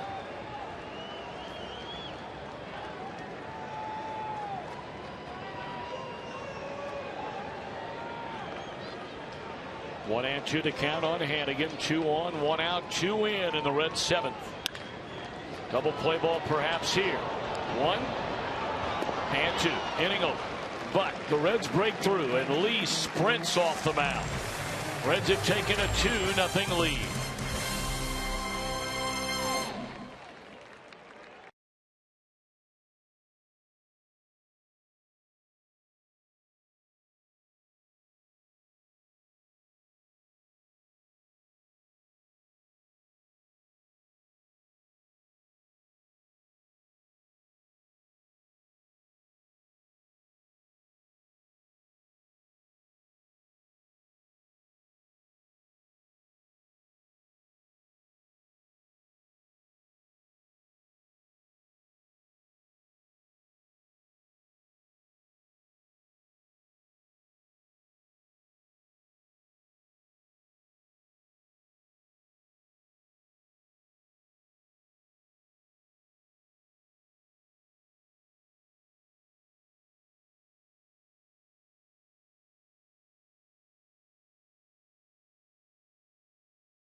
Live, your exclusive home For Reds baseball on Fox Sports Ohio, brought to you by Ray St. Clair Roofing. And if that's not enough after the game itself, it's Reds Live. Reds Live. The post-game version brought to you by Kings Honda and the Kings Auto Mall. Visit KingsHondaUSA.com.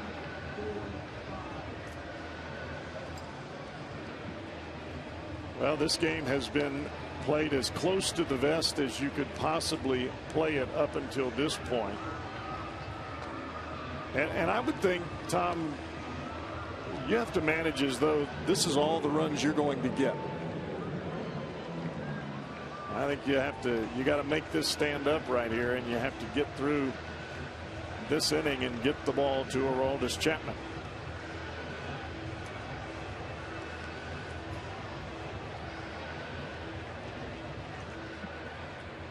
Well, Bronson Arroyo still out there on the mound to be facing 6, 7, 8 in a batting order. Dominic Brown, Lance Nix, and Eric Kratz. Brown 0 for 2. Pitch number 80 on the night for Bronson Arroyo to begin the 8th inning. Straight away center field, and it'll fall in a base hit. Hit off the end of the bat. So now the Phillies have a tying run just like that coming to the plate.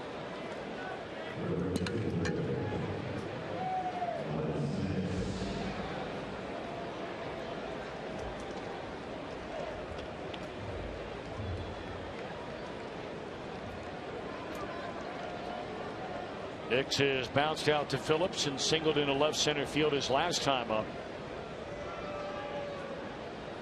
So Frazier playing a good 25-30 feet off the third base line.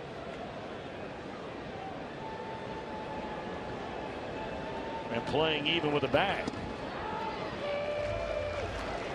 And I think at this point, Tom, you're playing Lance Nix as though he's going to try to jerk the ball out of the ballpark. With that being the case, that's why you have Frazier as far off the line as you do. Now, if you're Lance Nix, are you going to take the ball and try to shoot it the other way as you did earlier, or are you going to try to be a hero? Tapper out in front of the plate. Arroyo will take the out at first. Brown on the second, 1 out in the inning. So now you have Kratz, and then we will have a pinch hitter for Lee, even though Lee is moving out into the on deck circle. And now Lee going to be pulled back, and bear with us. First time we have seen the Phillies all year long, and every player is wearing number 42. Chase Utley. Now him I would have recognized if I'd have seen him. Not many of them, but him I would. And don't sell Kratz short. If he catches one, this is a tie game. Pulled foul. You know, is tonight the kind of night, Jeff, where maybe you go out of the box a little bit? I mean, you know, their number one weapon off that bench is a left-handed batting Chase Utley. In other words, why not Aroldis Chapman warming up right now? And the thing about it is, I guess every manager is different. Everybody plays it different. I think every manager has a feel for your club. Is there a necessity to do that? Only Dusty knows. Off the end of the bat again. Chu will get to this. And here we go. Been one of the great players in the National League for a long time. But over the last 2 years, knee injuries have really slowed him down. We are told now he looks better physically than he has in the last 3 years. Changed his entire workout regime, worked out every day playing baseball. In other words, hitting, ground balls, base running. Something he had not done for a long time. And Utley, representing the tying run, will bat with a runner at second and 2 out here in the 8th. Well, this has been Bronson's ball game, and you do not give this guy anything that he can pull out of here. Strike one. The last 3 years, Utley has hit a total of 38 home runs. He missed the first 7 weeks last year. The prior 5 seasons, he averaged 29 home runs per year.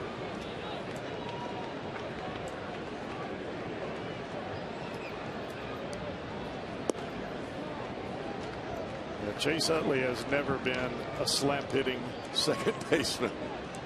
He is a power threat from the get-go.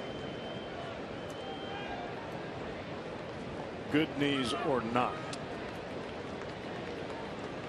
Utley versus Arroyo, 6 out of 19 with a home run.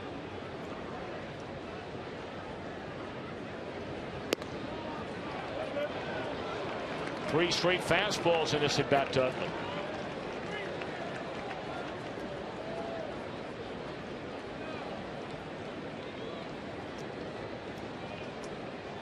Well, if you come in with the breaking ball, you don't want it to be something that Utley can hook.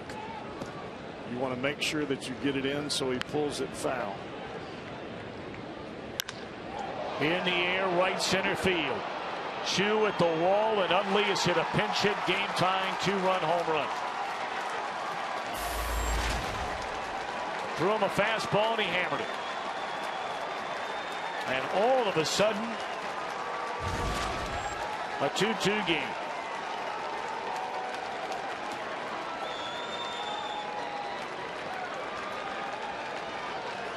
Four consecutive fastballs, all of which were out over the plate. This one just happened to be right down Broadway. Tell you, it's not second guessing. We brought it up at the very beginning. So you have to ask the question, and this goes back to something that was talked about when it came to Aroldis Chapman being a starter or a reliever. He has not thrown a meaningful pitch for the Reds in over a week. In fact, he's only pitched in 1 game in over a week. 1/3 of an inning. So again, you ask yourself the question, how valuable can it be?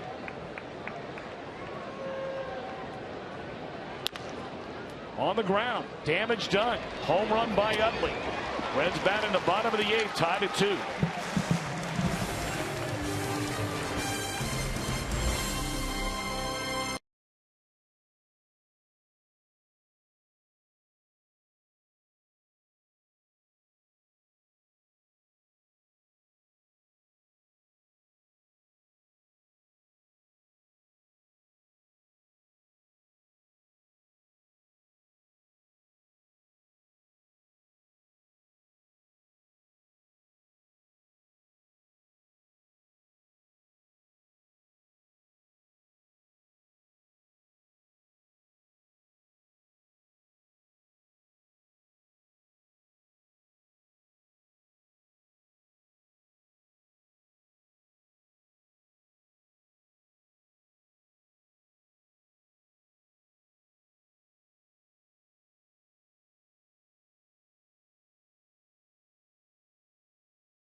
Get a Brandon Phillips bobblehead thanks to PNC Bank.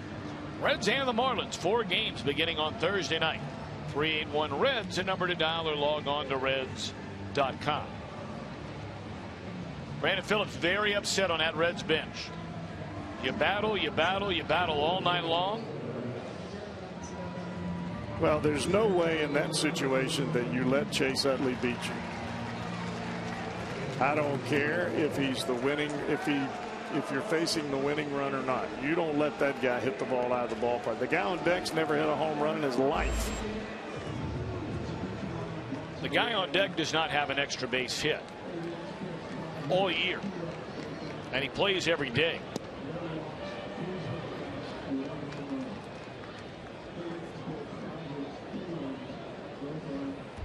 Well, they'll have to get back after it if they want to win this one.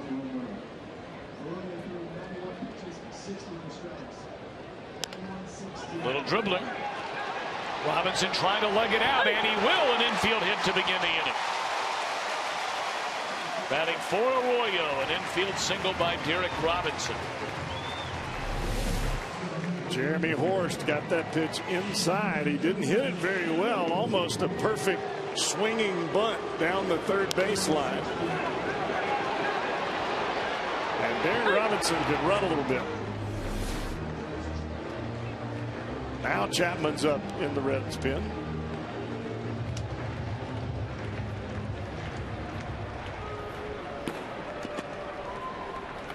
Now you have another left-handed batter in Shin-Soo Choo, right-handed batter due up next. And Zach Cozart, then back to the lefty in Votto. And that is not a move. It's going to fool Derek Robinson, who has over 300 stolen bases as a minor league player.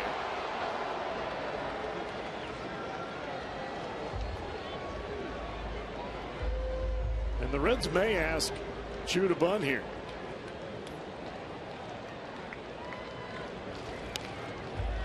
And they do. Horst almost fell over.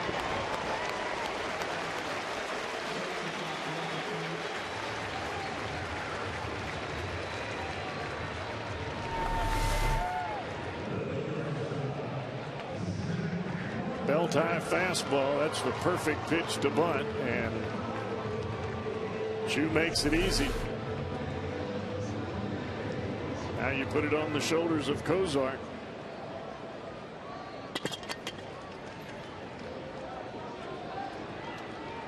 Cozart 0 for 3 in a game, 7 of 47 so far on the year.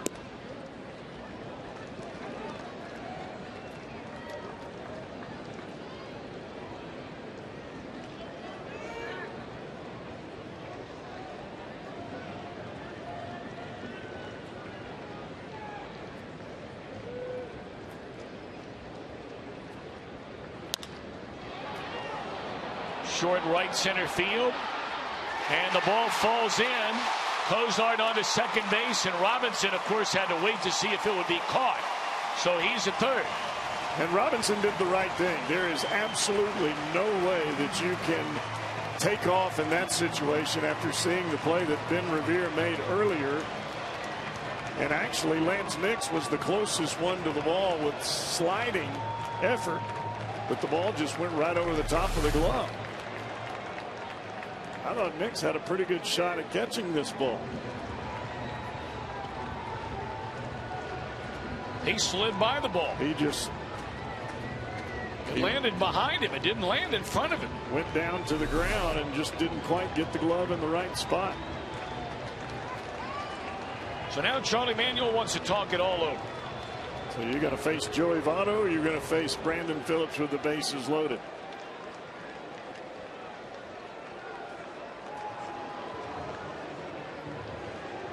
Well, you've got the hard-throwing right-hander Mike Adams. So you ask yourself the question, if you're the Phillies, you want Horst on Votto, or you want Adams on Phillips? I'm going to walk Joey Votto, and I'm going to make Brandon Phillips beat me. And that is going to be the story of this year. When you're a former MVP, as Votto is, you don't get to hit in this situation a whole lot.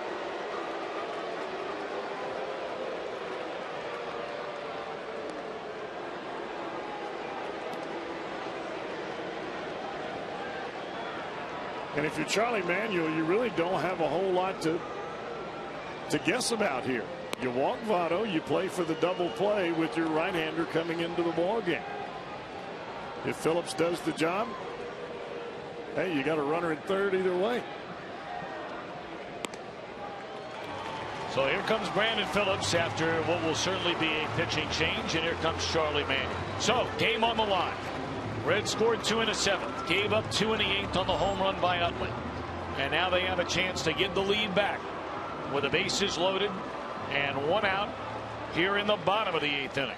So be our Skyline Chili called to the bullpen. Mike Adams trots in for the Phillies.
If you'd like to bring your group to the ballpark on the Fan Express, and why not?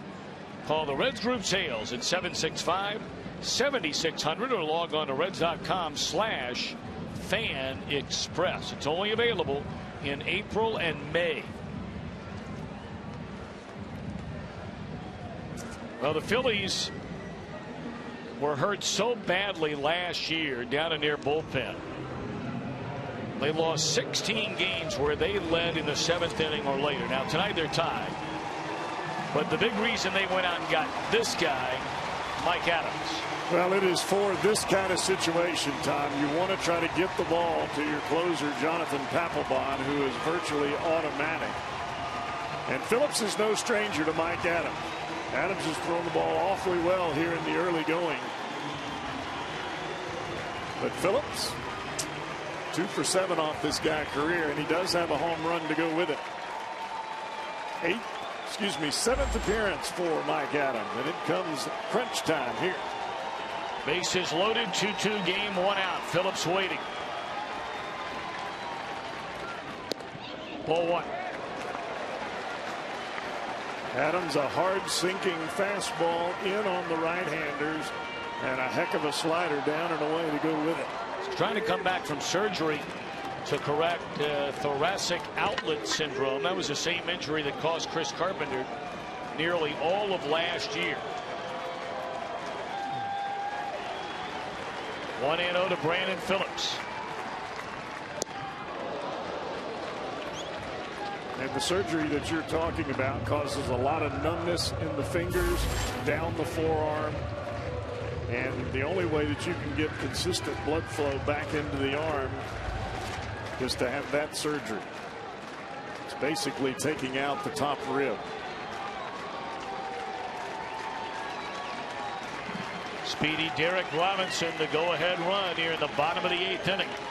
1 out, 1-1 to Brandon, and here it is.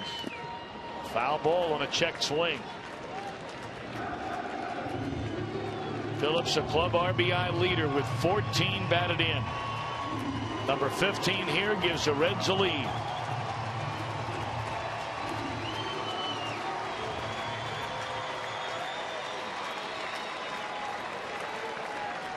Inning began with an infield hit by Robinson. They bunted him to second base. Cozart a bloop double, and intentional walk to Votto. Out goes Horst, in comes Adams. 1-2 to Brandon Phillips. And a dribbler into right field, a base hit. 1 run scores. Here comes Cozart. Brandon Phillips, a big time hit for the Reds.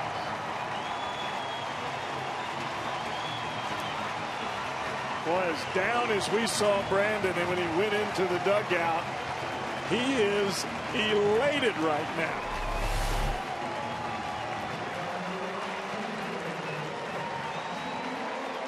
You think this team doesn't have some competitive edge in it? Well, that guy does. I can tell you that right now.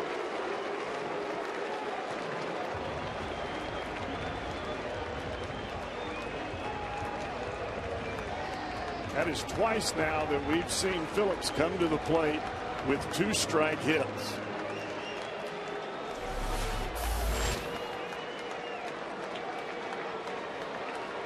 Well, you play the percentage by walking Joey Votto.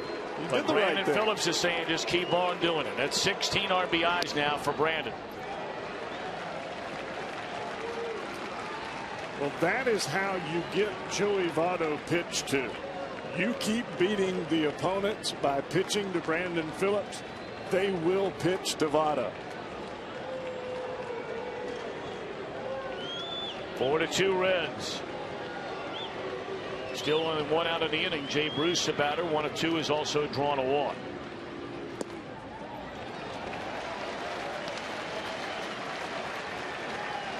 And let's be honest, Tom, Mike Adams had Brandon Phillips right where he wanted him. He made the pitch he wanted to make. You saw the swing by Phillips. It was off balance and still able to get the hands to the baseball and hit the breaking ball the other way. That is a tremendous job of 2-strike hitting. 2-0 pitch. Bruce letting it fly. That's what you're supposed to do. Swing hard, finish high. In case I hit it.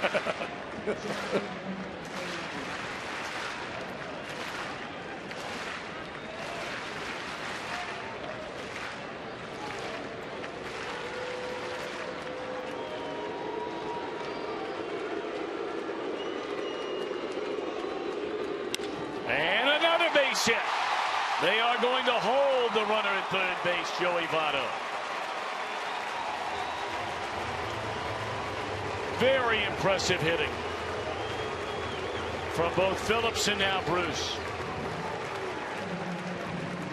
Tell you, all of the talk last year about this club not hitting with runners in scoring position, I guarantee you they know it in that locker room and in the dugout, and they're trying to do something about it.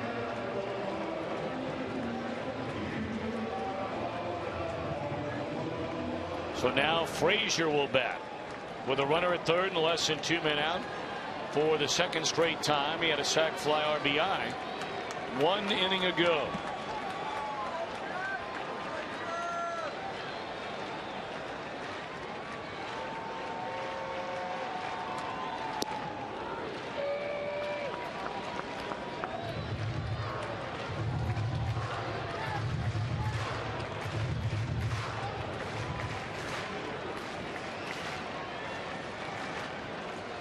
Votto, Phillips, Bruce aboard a 2-run Reds 8th inning to break a 2-2 tie. And now looking for more. 1-1.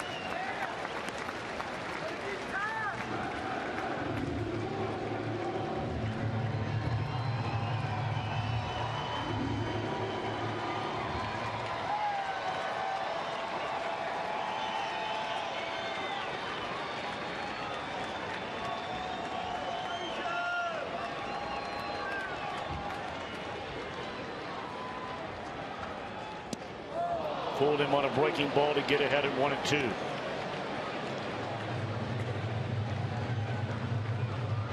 That's the same pitch there that Phillips hit into right field.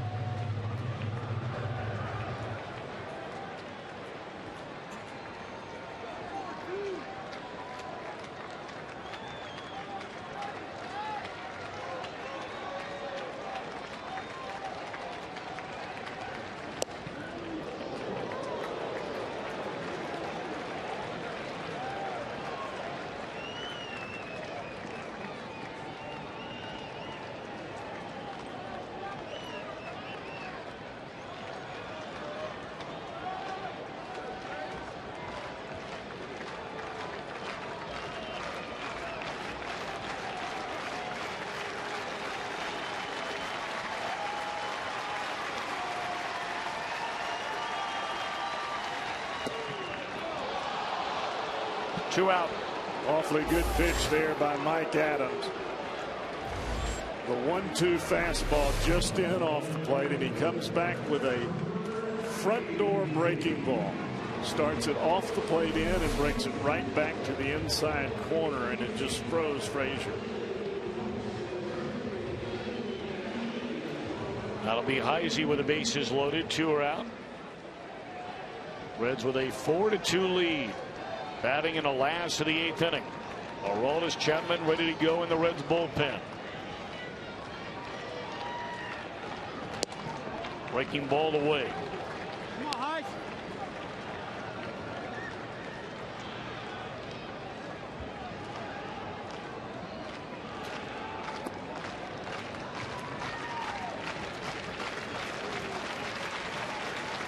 As he wants that fastball middle in, something he can spin on.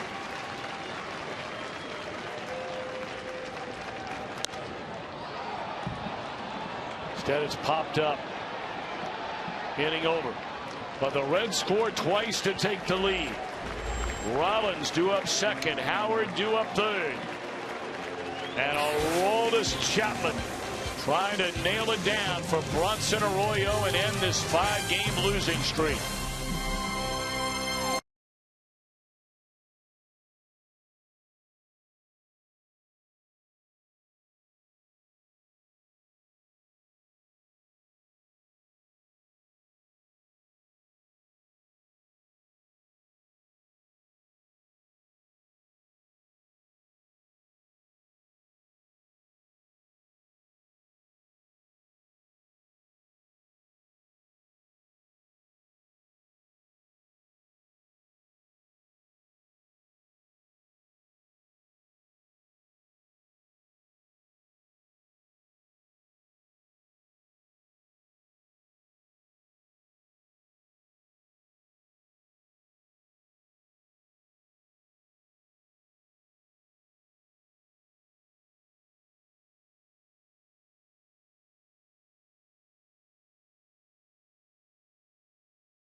Time brought to you by Miller Lite.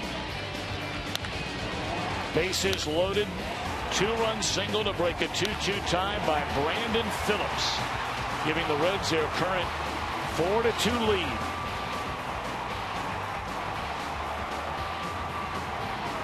Tell you, we have seen a seesaw of emotions.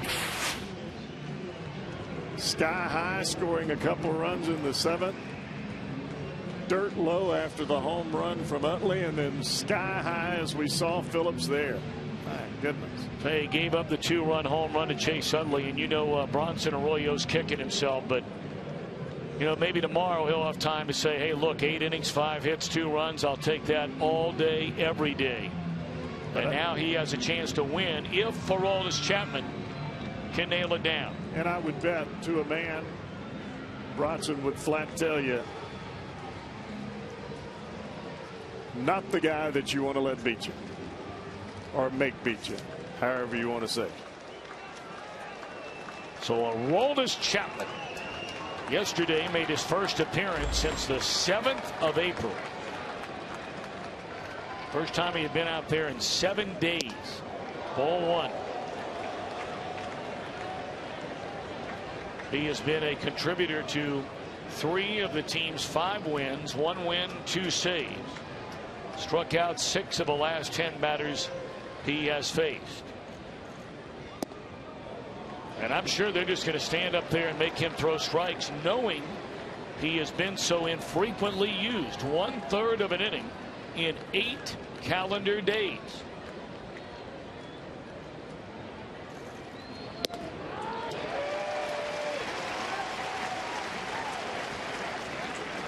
And when you're down by 2, that's what you have to make a closer of the opposition do. You've got to make sure he comes out throwing strikes, especially if you're the first batter. Short left center field, and Heisey with a running grab. That's a nice play made by Chris Heisey. Not a hard hit ball, but those are the kind that fall in. Then you're going, oh my goodness. Got a great break on the ball. And for a moment, I thought that ball was going to get to the ground before he got there. And not only was Heisey able to get to it, he was able to get to it without leaving his feet.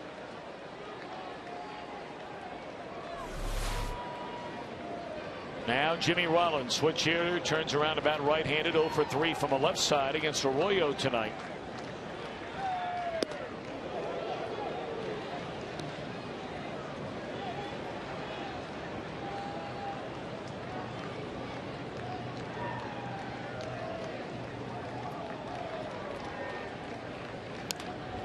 One and one. Arroyo, the pitcher of record for Cincinnati. For Philadelphia, it's Jeremy Horst.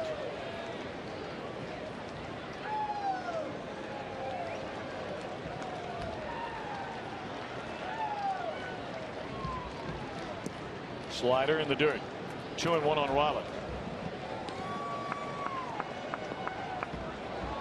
Goes without saying, you got to really make Rollins earn his way on here.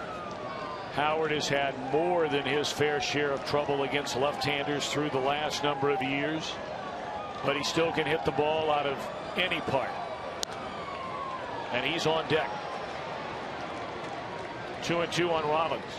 And I think that's the case with anybody that's hitting ahead of a monster power hitter like Howard. Even when the matchups don't look great, Howard is the kind of guy that if he runs into one and you're on base, it's a tie game again, and you don't want that to happen. 2-2 to Rollins. Foul away. Boy, Chapman can dial it up when he wants to. He just jumped from 96 to 100 like that snap of a finger. And I'm talking miles per hour.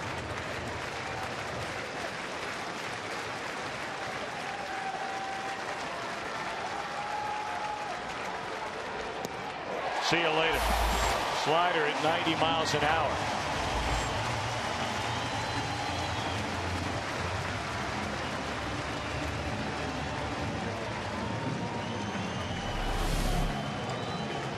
Not where Chapman wanted that pitch.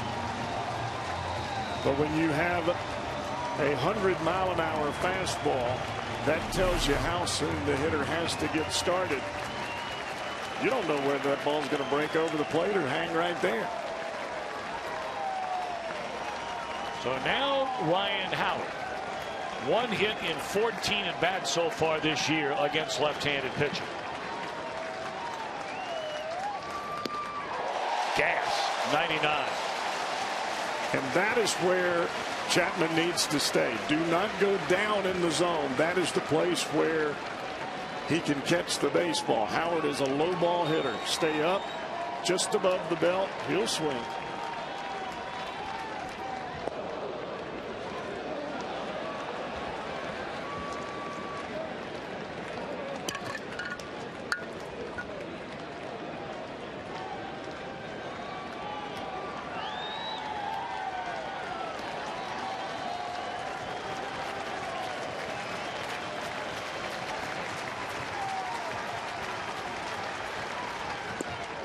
Strike 2, 100 miles per hour. Wow.